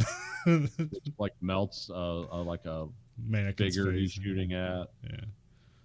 Yeah. And then Q reveals that the liquid is a nerve gas that doesn't affect animals or plants. Then we cross dissolve to the Bond. There's a cross dissolve to the Amazon where Bond has some like super boat that Q reluctantly gives to him. Yeah. It's like, I'll give it to you, Bond, but don't destroy it. So what's he gonna do? Destroy it? Yeah, it's gone. It doesn't even make it to an hour. Yeah, it says it's in a super boat going down there. Then he immediately starts taking mortar fire from some other speedboat. Bond retaliates by dropping off some mines. It eventually after he drops like 6 of them, like a couple of them blow up the boat. And then just 2 more boats come out of nowhere. Jaws is on one of them. He's got a MAC-10 that he's firing at Bond with. Bond fires a homing torpedo and blows up one of the other boats. And then they show that they're heading for a waterfall. And so Bond deploys a hang glider and he gets away as Jaws and company comically fall over the waterfalls. Good thing we built a hang glider into that boat. Because you never know. A hang glider that costs $100 versus that boat that costs probably $1 million. Yeah, couldn't we just make a big enough sail to take the whole boat? You know? I wonder if they're concerned about toys at this time. Was there Bond like toys? I don't know. I mean, I'm assuming there was. There were toys for the Dune movie in that era. So they're highly collectible now because guess what? Not a big hit. I imagine there were. Maybe. I don't know. I don't remember like Bond toys from my childhood. There might not have been because this was not an American thing. Yeah, this was a British thing, so maybe they're not as crass as we are. Well, I was just wondering if that are kids. Well, sometimes it feels like, why is this boat in the movie? It's like for a cool action scene, but also it'd sell toys. But here it's just a boat in the movie to do a cool action scene. Although I remember Siskel, they pointed out this scene. He was not impressed with it. He's like, I've basically seen the same boat chase in other Bond movies. So it's it's been around in Bond movies before. Bond lands safely on the other side of the waterfall, but he spots some waiting in white clothes and he follows her. I think this was like the secretary at the glass factory or something. Yeah. That's, I believe, where she reappears. You can see her nipples. Yep. He gets led to like some Mayan temple or something that Drax has converted into some lavish living quarters. And then a bunch of pretty ladies in like space uniforms pop out of everywhere. And Bond's like, oh, this is cool. But then he gets like dropped into like a pool and they release a python. And then Bond kills it with the pin from Goodhead's. Basically a really uninspiring, weird snake fighting scene where he casually dispatches this giant snake. And Drax is mad because he wanted Bond's death to be more of a spectacle. Yeah. That's a Bond villain. That's what they do. Yeah. Then Jaws grabs Bond out of the pool. Drax shows up. He's angry. They move to like a mission control room where they're powering up Moonraker, but it turns out this is a launch site and there's like, I don't know, like 8 different Moonrakers. Yeah. And they're just launching them off. But I don't know. I'm not sure if money is no object, if you can do this. Pretty sure there's like very small launch windows, but they're just tossing off launches like nothing. Like there's no problem. Like nobody noticed this, and they're not gonna notice it because it's like, oh, they don't see it on radar. I guess it's like, no, this is the number one thing they're looking for at that time during the Cold War on radar is like missile things being launched. Yeah. Let alone it's like, they're all going to work out. So, just keep launching them from the same spot. Yep. Not like one of them's going to blow up or anything. Well, this is why they had to steal the Moonraker, we find out. Yeah. Yeah, he said apparently there was a problem with the design in a shuttle, and so they needed to steal the Moonraker because apparently it didn't have the design flaw or one of those. So we're like, oh, well, they didn't have time to fix it, so they're just like, we'll just steal the other one.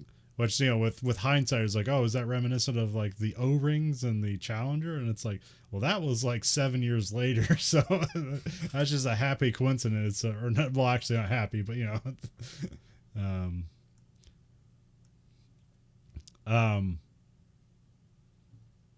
Yeah, Drax is like talking about like, there's balance in nature and stuff like that. So it seems all extra weird now because he just surrounded himself with a bunch of pretty people and they're all going to space.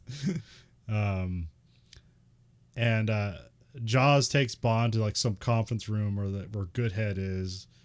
So they just leave him in there. The conference room like collapses away, and then there's like the ceiling opens up, and they're underneath like the booster rocket of one of the Moonrakers. Yeah. Which is his 5 specifically because Drax is in it. Oh yeah. And so this is sort of a reference to the book, because this is kind of like the climax of the book. Okay. Although it happens a bit differently. Here, like, yeah, Bond pulls out. He has like some C4 in his watch. He can't remotely explode it. It has to be attached to the watch. So has to duck behind a wall. He's only like 2 feet away from it. And he blows up some grate, and so they're able to get out of there before they're just fried by the booster rocket. And I have that being the end of Act 2, and I just did that because like we're going to get to like a big scene change, and I felt like that seemed more like an Act 3 rather than the plot reveal being the end of Act 2. Yeah, that makes more sense. I'm not necessarily sure about all this act stuff, but it becomes an edit point when I edit it, so then I can split it up between acts. We have Bond and Goodhead. They're sneaking around the base after they get away from the shuttle. They steal like this dweeby little cart thing. Yep. It's funny because those carts they have those carts at my work, and they're probably the same vintage. They just keep rebuilding them. They don't have like the space bubble on the side. They're more flat carts. But I recognize those carts. It's like those must have been really popular in the 70s and 80s, because Ford still has them. And like I said, they're the same vintage. They just keep rebuilding them because I don't think they make those anymore. Or at least they're not willing to pay for them. Yeah. But I was like, that was kind of funny. It's like, oh yeah, there's actually jobs where you just drive those all day. Until the battery goes dead after 2 hours, and you're supposed to work 10. Like, okay. Yeah, they grab the spacesuits off the guys and they hop in a shuttle. Yeah. Like, they barely have time to put their seatbelts on before the shuttle launches. It seems to be a little loosey-goosey on security at this Drax launch facility, where it's like, oh, pilot uniforms, yeah, get on in there, quick. Well, they did say that the shuttle launch was automatic, so you could make some excuse. But then it's like, oh, they have spacesuits on, but like not really, because there's like more complicated spacesuits later on. But then ends up being people in the back, and they're just in regular clothes, which is kind of interesting because they have Goodhead in the spacesuit, and it seems like only guys have the spacesuit, and then like girls have like the weird skirt thing that's like, yeah. How does this help you in space? Yeah, in zero gravity, that skirt's just going to come straight up. But then you find out it's a breeding program, so it's like, well, maybe you want that. Yeah, Bond also meant when he sees all like the young people just kissing in the back, he's like, oh, this is like some Noah's Ark thing. Yeah, they really make you not feel bad for the fact that all these people die, because it's like, oh yeah, they're about to wipe out the population of the planet, and they're making out. It's like, yeah, these people need to be sucked into space. Although I'm not sure how much all these people know, but they got I don't know. It's kind of weird. It seems like the young people get to escape, but then like guys are like balding like technicians, like they violently get killed. Yeah. So they all head to some giant space station that's apparently invisible to radar, so that's why no one's suspicious of what's going on. Some guy heads into the base, and he like spins up the base for like simulated gravity. Jaws playing really grandiose music at this time. Yeah. Which, like, the space station reveal is actually not that bad. Yeah. With the soundtrack behind it, it's like, oh, that sort of looks very 2001. Yeah, it's done. Cool. It's on like a sunrise that like just reveals the silhouette, and then it's like fully revealed. It's not bad. Then we have Jaws. He gets on board, and Dolly's with him, and she's in like the spacesuit. Jaws is just wearing his thing. It's like, it's like, why make a spacesuit for the 7-foot guy? Just keep the clothes he's got. And then Drax reveals his plan to create a super race of people, and then they're going to kill everybody else on Earth with this weird plant he found in Brazil. So they're just going to kill people, but not plants and animals, and they can repopulate. He gives a weird speech, though. Yeah. it's kind of dramatically presented because the set is amazing at this time. That is a cool looking, very dangerous, no safety rails set, but it looks really cool. And he gives some kind of speech. It's like there was darkness and then light, you know, and he talks like that. I don't remember the exact speech. It was kind of cool in a way.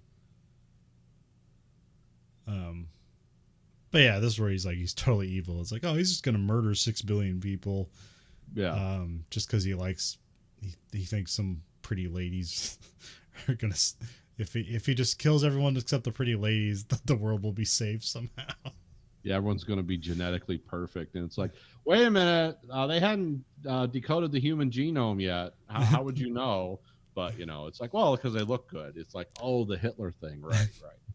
Well, they do have like a black lady and Asian lady, so he's not completely racist. He just wants to, but there's no black guys, so you know, it's like, yeah, he's only racist against black men, colored men. That's right. There is no black dudes in this. I totally didn't notice that. Okay. That's probably some weird specific racism. I don't know the term too, where it's like, I'm not racist, but like you're willing to have sex with anybody of any race because you find women beautiful no matter what, but you are racist because generally you don't like men that aren't white or you don't want to compete whatever for mates. Yeah. Even though he has all these women, he never really has arm candy. He never sleeps with anybody. Well, that'd be weird. It's like, why put that in the movie? No, he's just a brain. He's just a weird, sexless brain. My dream becomes reality, or some nonsense like that. It's like no one talks like that, but it's cool to see. Bond and Goodhead go and find the radar jammer to turn it off. It's kind of a funny scene because Goodhead basically beats up all the guys and Bond just throws one punch. Yeah. And he's like, where'd you learn that, NASA? And she was like, Vassar or something. Yeah, like a college. Yeah. At the Low Gravity Fighting Club. Well, they spun up there's gravity at that point, so. Yeah. They, at least they don't have a switch that says artificial gravity. They do make they literally do have a switch that says that, but it's spinning gravity. So yeah, it's which I'm always like, I'm not exactly sure how that works, but like the gravity only works at the outer edge, right? So the center doesn't have gravity.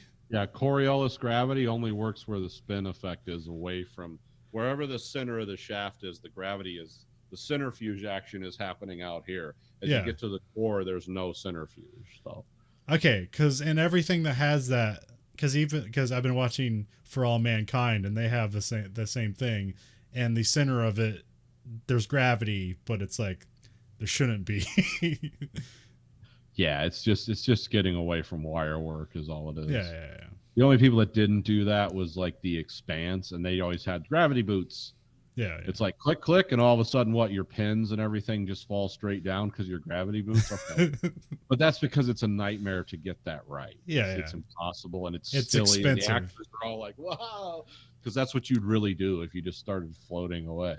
If you wanted to, in any way geared to deal with that. Apollo 13, they shot in the Vomit Comet to get that stuff correct, but it was like a nightmare to shoot and expensive. So yeah, it's an annoying thing of filming. That's why like Star Trek just bypassed all that. It's engage artificial gravity. Turn on the inertial dampener. Yeah. Okay, we're done. There.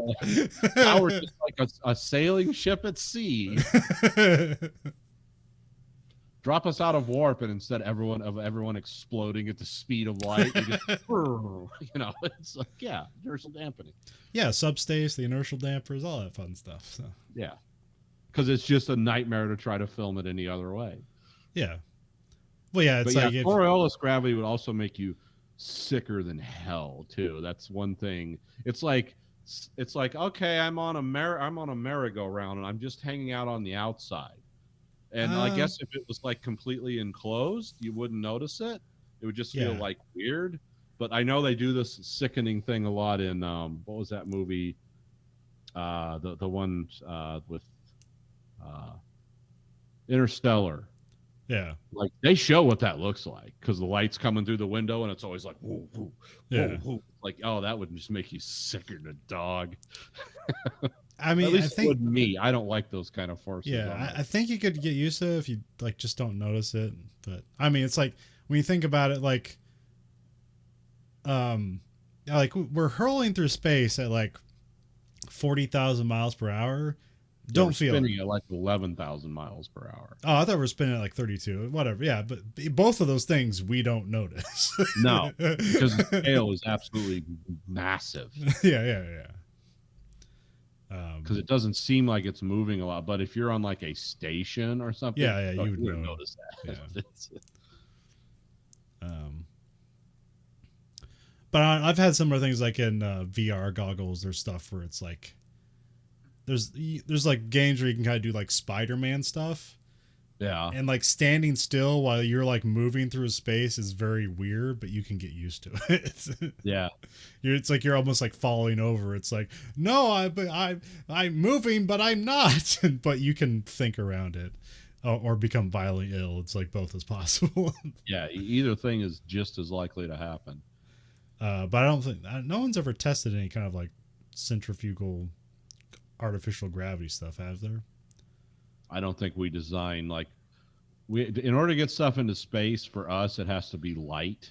Yeah. And we use aerospace like technology and stuff. And I'm no expert here, totally talking out of my ass, but I don't think that kind of material is like is going to react well to just being spun around a lot because it's just lightweight material that we can get up into space.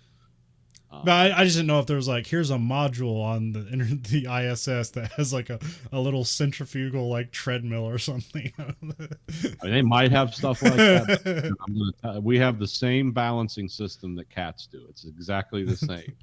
I'm going to tell you, start messing with that. Things are going to happen violently and explosively because we're just monkeys designed to walk around a planet. That's it. We're designed to have 14 pounds per square inch pressing down on us. We're not designed to float freely in space. We don't fart violently enough to propel ourselves. So, anyway, back. Yeah, I tried to think of space fighting one time, and I thought of an interesting thing, but it wouldn't really make a much difference because your mass would overcome it. But I was thinking of like using a bow and arrow in a space station would actually like make you fly forward, but just not much. But yeah, it would be a weapon that would make you fly forward rather than backwards. Well, it's like when they use drills in space. You know, they were talking about servicing satellites on the missions. You know, they lock because you don't think about it because it looks like an electric drill, and essentially it is. Yeah. But it has a lock on the bottom that swings onto whatever you're unscrewing. Because otherwise, when you hit the drill, you just start spinning around. Because there's no resistance to your motion. It's like, oh, it's the drill spinning me. I need to spin the bolt. So how do you do that? Well, you lock onto the thing you're unscrewing.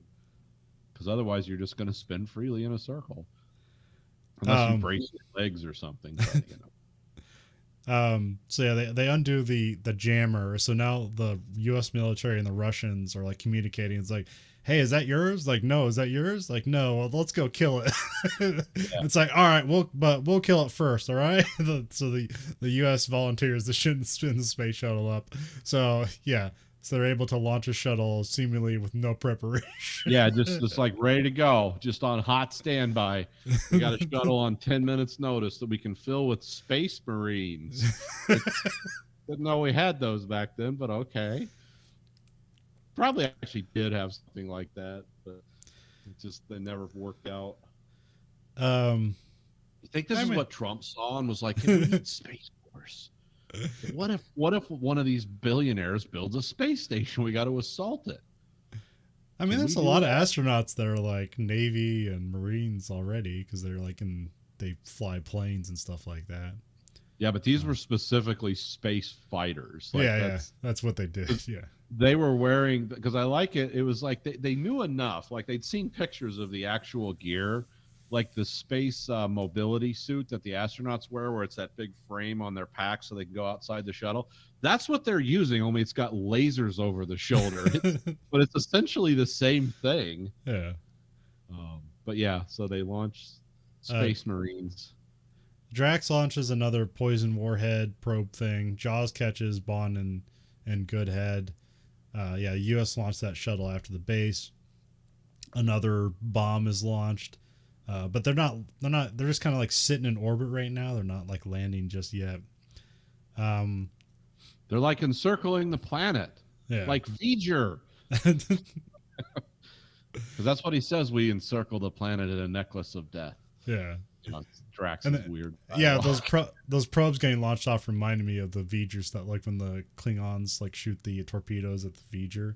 That's what it reminded me of, and so I went and loaded up the new director's edition Star Trek: The Motion Picture that's on Paramount Plus exclusively for the moment. Is that the one that's 5 hours long? No, it's only like 2 hours and 11 minutes, and it has and it's the weirdest beginning. I don't know what they're doing. It starts out with 3 minutes of just a space field, just moving a bit, but it's just a space field. No credits, no nothing, and then it rolls into like the Gulf and Western like logo, Paramount logo or whatever. Yeah, and then the movie starts again, and then you roll credits that's in a star field. Like what? I don't know what the fuck they're doing. The entire soundtrack. Da-na-na-na. Yeah. Yeah. Yeah, that's called the overture. They used to do that, and that's an old. Okay. That's. I thought it was something like that, but I didn't understand it. I went looking for explanations, then didn't get any.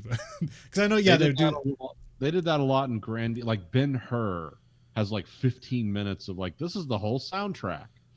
Yeah, because you had stuff like it would be like as people are entering the movie, you're getting them in a mood. But that's also like movies that would have like an intermission, and like in between, you like you and your people you came to the movie with would like talk about the movie, and then it's like, oh, get the bell ring, time to go back into the movie. It's like, yeah, we don't have time for that shit anymore.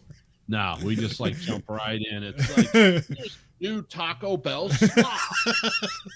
Brought to you by the latest action-packed comic book movie thing. And here's Thor's eating M&Ms. And it's like, yeah, that's what we do now. Now it's just stupid. Back then they played those overtures because they actually had orchestras playing them. It was cool. And yeah, but it was a time to go get jujubes and take a leak too. It was also that.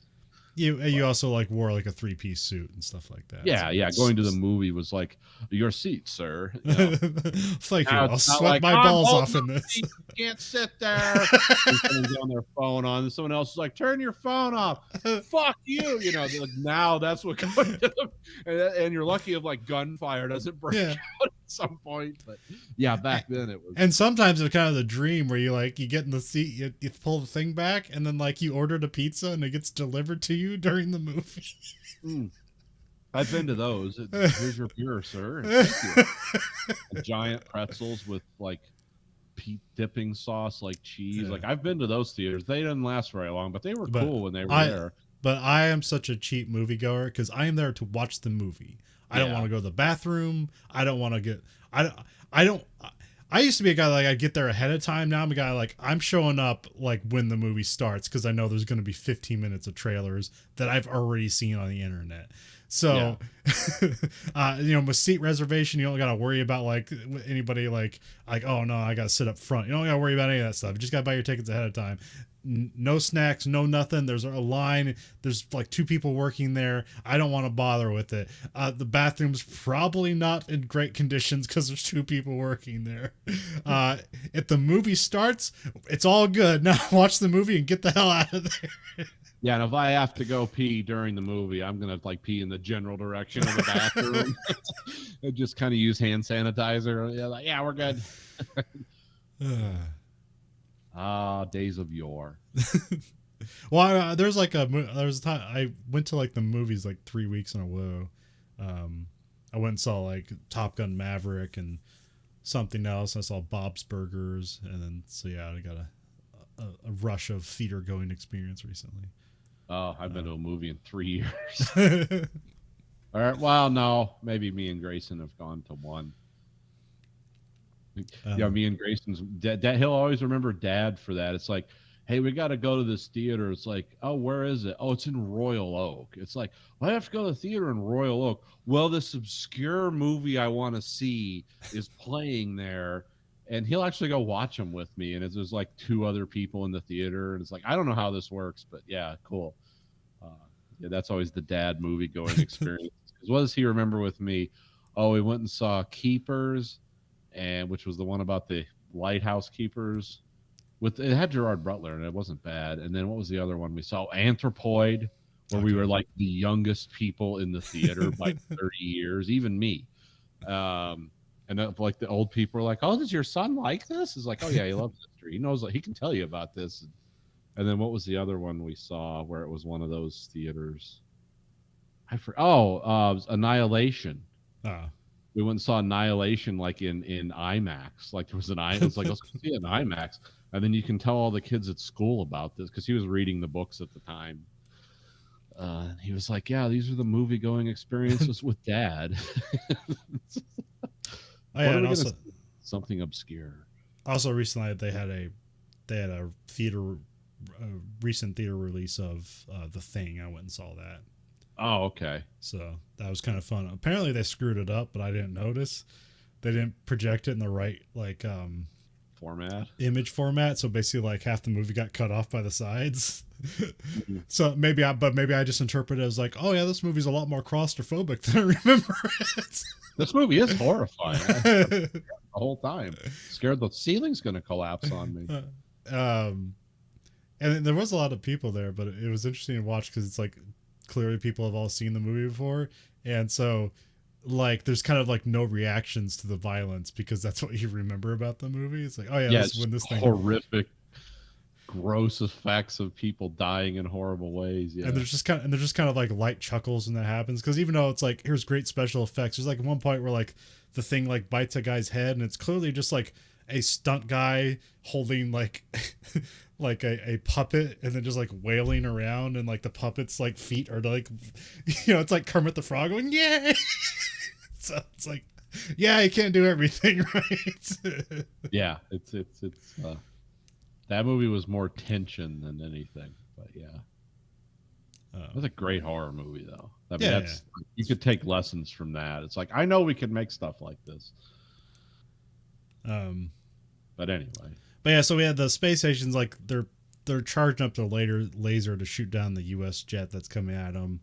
But I like how the guy, like the actor, doesn't get the dialogue. He's like, "Arm space laser to destroy incoming craft," and he just says things like that, and then when it's getting close and you see the shuttle silhouette and the target, he's like, "Prepare to laser them." You know, it's just kind of weird Drax dialogue. Oh yeah, that's what Drax wants Jaws to throw Bond and Goodhead into the airlock. Best Drax line of the movie when he opens the airlock. He's like, "Mr. Bond, behold your portal from this world to the next." It's like, who the hell talks like that? Yeah, and he says it unironically. yeah, just straight face. Guy does a good job with goofy dialogue. But Bond kind of like tricks Drax to say out loud that like anything other than perfection is unacceptable, and so Jaws takes exception to this because he sees himself as a monster, and his girlfriend has glasses, so apparently I think she's the only person with glasses. Like, oh, he's gonna kill me and her. Yeah, like so that's why beautiful person on the station with the flight astigmatism now out of the airlock. Doesn't make any sense. Yeah, I never thought of like Jaws as a character of subtlety. Just to like, you know, Bond kind of looking at him and goading Drax into saying something, all of a sudden, Jaws changes sides. Yeah. Jaws turns on him, but there's just more guards with like lasers and taser sticks, and so they hold him off.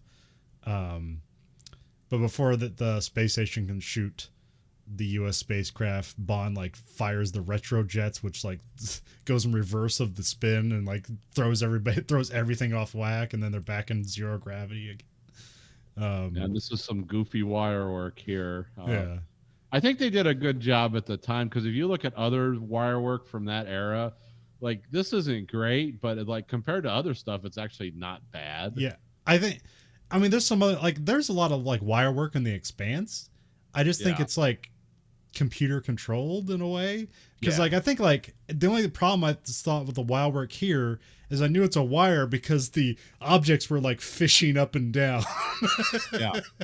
And I think like other ones, like they could probably keep it at the exact, like they could probably do something with computer control where it make sure it stays in the same place all the time, or slowly ascends or descends in a predictable pattern rather than just like, oh, the studio's shaking so all our wire work is screwed up. Yeah. And a lot of this wire work too, and this was done like in camera. Like they didn't try to do like some kind of matte screen behind it where Yeah. it would. So they were kind of, because they were doing wire work with like 25 people simultaneously, which is like good luck in big shots. So yeah, it didn't look great, but it kind of like okay, yeah. Then the Moonraker base sends out a squad of people, and then the U.S. shuttle sends out a squad of people. Yeah, they open up this bay, and it looks like there's 6 guys in the bay of the U.S. attack shuttle, and then like 50 guys come out of it. Like, whoa, what happened? And a lot of very obvious model stuff where they just have like the blobs of people go towards each other with no definition. That's one of those scenes where I felt like probably if this had some video or film grain, this probably would look better. Yeah, this would kind of be like, oh, it's distant. It's like over the hill stuff. And then they start shooting at each other with goofy 70s laser sound effects. Yeah. Where it's like, wow, wow, wow, wow, you know. But the effects of the weapons are horrible, and people are being mutilated and screaming and flying into the sun. and flying into the atmosphere. It's like anybody who hits just immediately drops into the atmosphere. Yeah, so it's like, it's goofy and horrible. Even though like light wouldn't force you to go. Although they do have like, oh, they're wearing like an oxygen pack, and so it's like if you shoot the oxygen pack, then it blows up, and then that's how you're like forced back into the atmosphere. Well, some of the guys get shot in the face. You don't see their like face get burned off, but they're like glass explodes and they're screaming somehow. Yeah. I don't know, but you know it works. It's human space, whatever. But it's like, and then it's corresponded with these weird like 70s disco laser effects, but people are actually dying and being mutilated. It's not like grotesque, but it's like every one of these people is dead. Like there's no one like, oh, I sealed it. No, these people are just being blown apart by lasers that don't seem to have any physical effects on humans outside of suits. Like you just shoot them and they're like, ah. Although, even though it's like that's kind of interesting, this is also the equivalent of like I don't know who's shooting at who or who's winning. Yeah, no, because crazy attacks. Yeah, because I thought like, well, is the U.S. losing? Because like you said, the cargo bay seems like it has like 6 people, but apparently there's 50. And then the craft just pulls up to a docking bay like no problem. It's like, oh, I guess they didn't get hit. It's like, no, it's no problem, dude. It's like, oh, it was just people shooting at each other, and I have no idea who's who. So I had no idea who's winning, but apparently the U.S. And won. these people are not using the Ender's Game logic, because they're attacking linear in lines. Like they're just floating at each other like this. It's like, no, come at it. You've got a full 60 degrees of space you can use. Don't just stand there in a line and be shot like Revolutionary War soldiers. But that they didn't have the money for that. Ender's Game hadn't been published yet. So and then we have Bond and Goodhead and Jaws like fight their way through some guards. The military gets aboard and they just start blowing everything up. Yeah, the Space Marine just like whap whap whap whap whap. They're just shooting everything. It's like indiscriminately. This is like a structure designed to hold air and shit, and you're just blasting away. Bond chases Drax down a hallway. Drax pulls a laser gun on Bond, but Bond uses, like, trying to put his hands up, while doing that, he uses his wrist gun to shoot Drax, and then just kind of casually shoves him in the airlock and kills him. Yeah. And then I can't even make some quip too. Well, Goodhead's like, "Where's Drax?" Oh, he went for a walk. He had to fly. Yeah, he had to fly. Now, I'll tell you something about the laser guns that the bad guys have that I noticed, just because I sometimes notice these things. Now, Goodhead's stolen laser gun, which was a pistol, and the one that Drax grabbed off the dead guy to point at Bond. Now, those actually look like some kind of space gun. But if you pay attention in the larger scenes where he's trying to tell Jaws to throw Bond out the airlock, those are timing lights for a car. Oh, it's a like timing chain light? Okay. Yeah, the props those guys are using, those are timing lights. Now, or they're just some kind of rubber prop that they made. Yeah. But like the close-up ones, like Goodhead and Drax are using, like they look like they have like multiple barrels on the front and a crystal or whatever nonsense. So it's like, oh, that's kind of funny. It's like, yeah, the bad guys just get like the snap-on timing chain gun painted black. But like the Marines and stuff, like they're using like laser rifles or something. Yeah. Also, like they have the Moonraker guys have like weird, like it's like put over their shoulder and they're kind of holding it like an ancient camera or something. Yeah, it's like mounted in the middle of their chest. Yeah. And then the Marines are like over the shoulder. So and they're different colored space suits. So they do a good job of like delineating the good guys from the bad guys. But well, I mean, that's the thing. Like, we don't know all the people getting shot. None of the people we've been introduced to. So it's just people getting shot, dying horribly in space. Yeah. So yeah, which again is a weird contrast between that and the 70s laser gun. Like if they just shot that scene with the soundtrack and eliminated the laser gun sounds, which would probably be more realistically what it would be like, because it wouldn't be any, and you wouldn't see the lasers either, because they'd probably be in the X-ray band because it's the most efficient. But if they just eliminated that and just show and even eliminate the laser visual effect, that would be more horrifying. It's like, oh, they're dying randomly, and it's like can't see how they're dying. They're targeting each other, but their suits are blowing apart. It would have been like a better scene just with the soundtrack playing. Yeah. But they weren't thinking of that back then. Yeah, I mean, it's like, oh, we gotta have it. Look what Star Wars did it. Yeah. If we do this, more people will come to the theaters. Yeah. Instead of this like space execution scene, people would be like, it was a real downer when the space soldiers were fighting because they just died silently. But this is a trope of all Bond movies. Like the villain's lair just blows up at the end, so you gotta have that. Everyone left alive is like abandoning the base as it breaks apart. The U.S. shuttle leaves. I'm not sure if other people grab other Moonrakers or if they're just everyone's dead except for the good guys. Yeah, I don't. I mean, it's implied that like when Jaws and his girlfriend release Moonraker 5 by doing Jaws stuff like bending pipes, and all of a sudden it can leave, that they were in some kind of escape pod. Yeah. I don't know if other people had access to those or they just all killed each other, or because they show people like one of the Marines gets hit in space and they show his body crashing into one of those tubes, and all of a sudden the people in there stop moving, like all the air got sucked out. So I'm guessing everyone's dead. We don't see it. We do see one of the Moonrakers like flipping away with a part of the station that breaks off. It's a very quick scene, but we have Bond and Goodhead. They take Moonraker 5 because it has a laser on it, because that was Drax's Moonraker. And Drax likes lasers. Prepare to laser them. So they're going to go chase down the poison bombs in orbit. Jaws and Dolly find each other. They pop some champagne. He like picks her up and like holds her and spins around. It's like a cute scene. It's like the only deserved relationship in the movie. Yeah. So everyone based on, like I said, mutual respect. And not deceit and physical force. And then we have Jaws unsticks the docking system so that Bond and Goodhead can get away. The module with Jaws and Dolly in it like breaks free and it's like flung into orbit, but apparently it's okay. It's meant to do that or something. Yeah, because Jaws like pops the champagne. Yeah.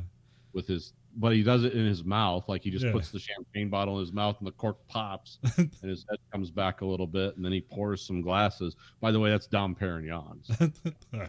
Only the good stuff. Yeah. He finally talks for the first time ever, and of course his voice is weird and deep. It's ears to us, but it's like it's probably weirder with the stuff in his mouth. Yeah. Those are dentures, by the way, that they would put in. It was very uncomfortable for him. Um, yeah, so yeah, they're flung into orbit, so they're okay because then the space station just blows up. Yeah, it just in orbit. explodes. With fire, a fiery explosion in space, in the vacuum of space. It aerated the local vicinity with gassish. Yeah.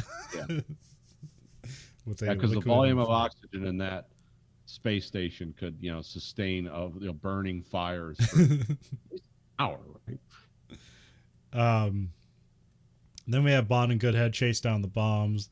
They blow up 2 of them, but then they start like skipping on the atmosphere. The auto targeting system malfunctions, and so Bond goes into manual mode and uses the Force to shoot down the last bomb. Yeah, this is that. It's exactly what this was meant to be. I do like it though. Like that was a good effect of like, oh, we're going to manual targeting, and of course a little thing flips out, but it's like holographically projected on the window of the shuttle. Yeah, I thought it would be something like one of those big, 6-ring sights, like on a 50 caliber machine gun from World War II, where you're shooting down the planes. At least they tried like some kind of cool looking special effect. Yeah. But how you interpreted that and how you aimed and hit on target with that, I don't know. But it would look cool. It was like an attempt at something, high techy. The last bomb's like starting to descend into the atmosphere, but they're able to blow it up. And the day is saved. And then Bond and Goodhead have sex in space. And everyone's watching from the NASA control center. Yeah. They get broadcast to the world, and then Bond like kind of smiles and turns off the camera because he's embarrassed the minister once again. And then what does Q say? I believe he's attempting re-entry, sir. Yeah. I forgot about that till I watched this. Oh, and Goodhead says something like, "Why don't you take me around the world one more time, Mr. Bond," or something like that. So yeah, just a bunch of sex references. So yep. Yeah, that's the end of the movie. And that's the end of the movie. It is probably the silliest James Bond movie. Yeah. We'll see. It also made the most money of any James Bond movie until GoldenEye, too. So, yeah. Like, they got people in seats for this. And it's not horrible. If you like James Bond, it's not the worst thing ever, but it's the weirdest James Bond movie. Yeah, yeah. Also, like when we mentioned like the other, like even space movies that came out this year, it does not compare. But no. It's weird that all that stuff happened that year.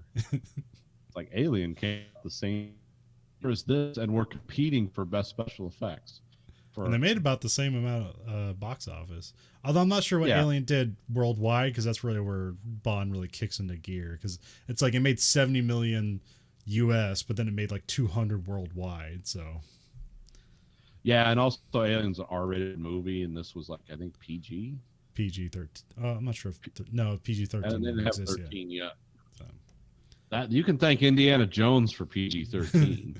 Was it the first one or was it Temple of Doom? No, well, it was the first one that everyone was upset. Like, I took my kids to this. People were melting at the end. Like, that's not... we know they're Nazis and they're evil. We get it. But it's like, we need a little bit of a heads up because now my 18-year-old screams. Oh, I think Temple of Doom was the first movie to be rated PG-13. Oh, yeah. It was rated. Yeah. But I say my 18-year-old, I meant my 8-year-old. But yeah, the book...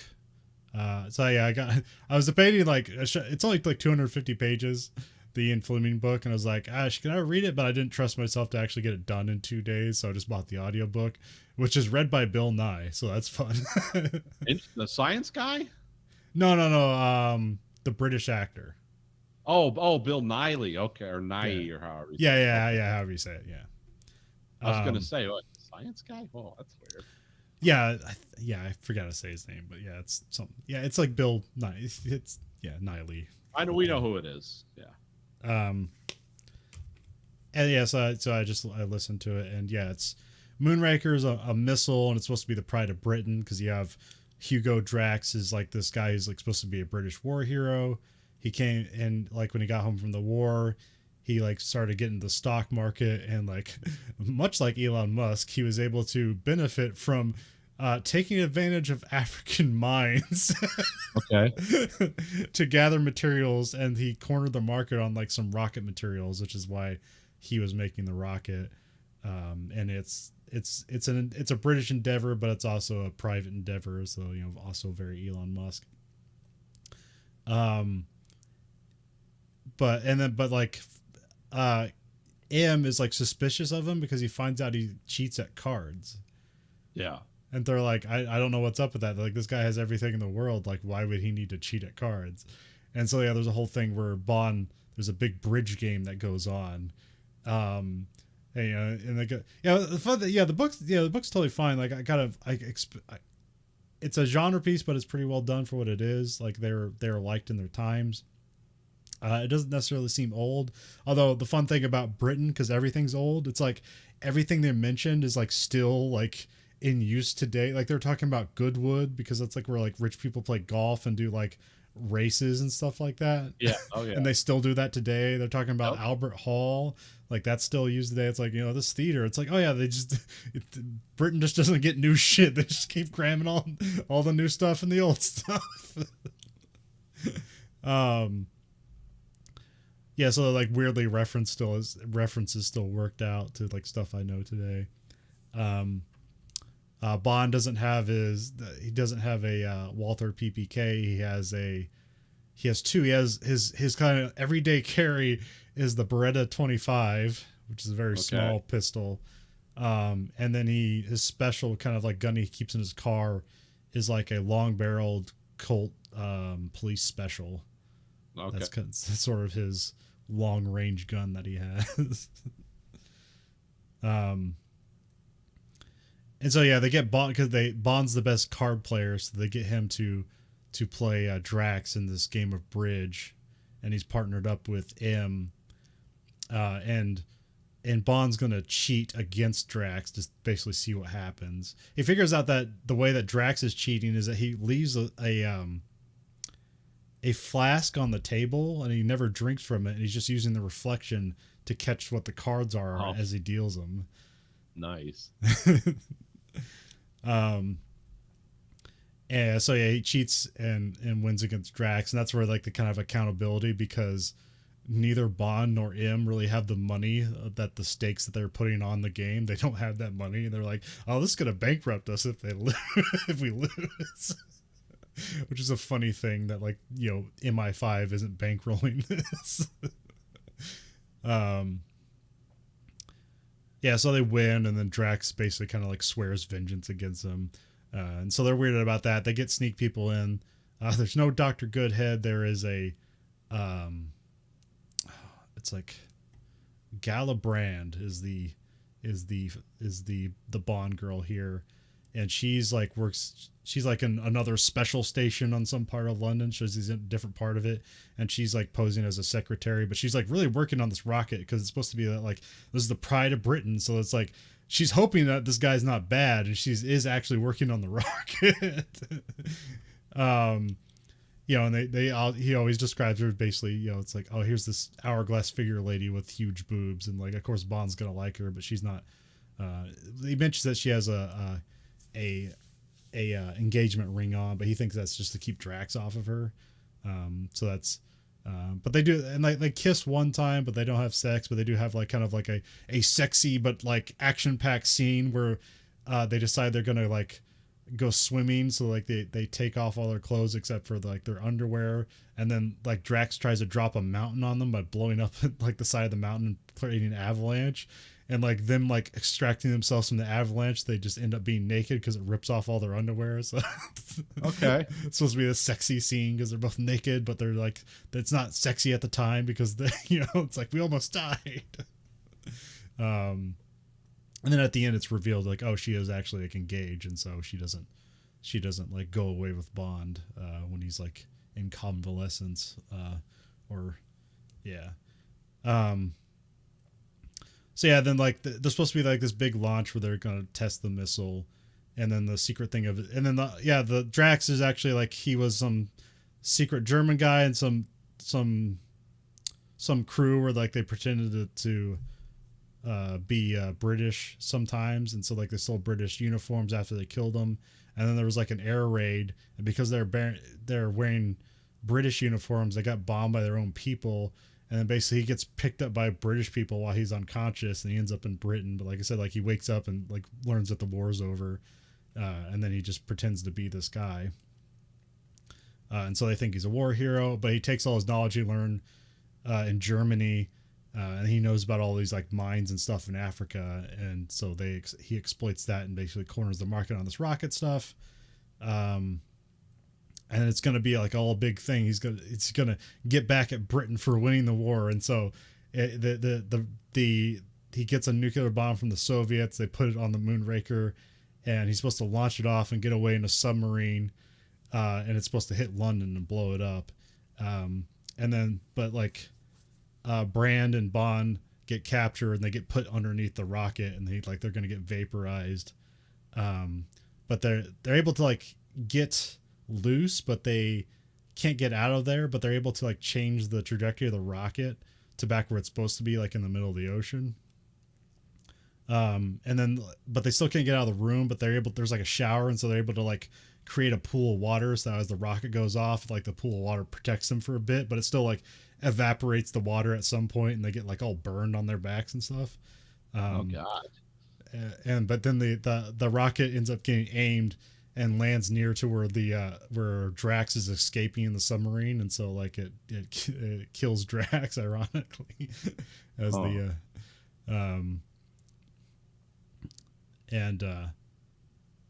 yeah, it's an interesting book. But yeah, some people are kind of mad about it because it's like the one Bond book that only takes place in Britain. Oh, okay. They're not jet setting in that novel. And then Bill Nighy gives a little thing at the end where he's like, I wasn't expecting to like this book because I thought it was just a kind of cheap genre things, but he said he really actually liked how Ian Fleming wrote, and he liked the Gala Brand character because, you know, he wrote her like, she's all sexy, but she's independent and she doesn't sleep with Bond. She's her own woman. Huh. So yeah, that is the book Moonraker. Oh, okay. Yeah, it's considered his best book up to that point. I think it was the third one. Yeah, I think it was third or fourth one. He also apparently wrote like a big screenplay version of it that they didn't use, but I'm not sure when he did that. But obviously, they didn't use it for the Moonraker movie. So. But yeah, it was my first Bond book. Have you ever read any of the Bond books? I don't think I have. No. Okay. I never realized. There's no reason why. I just never thought of it.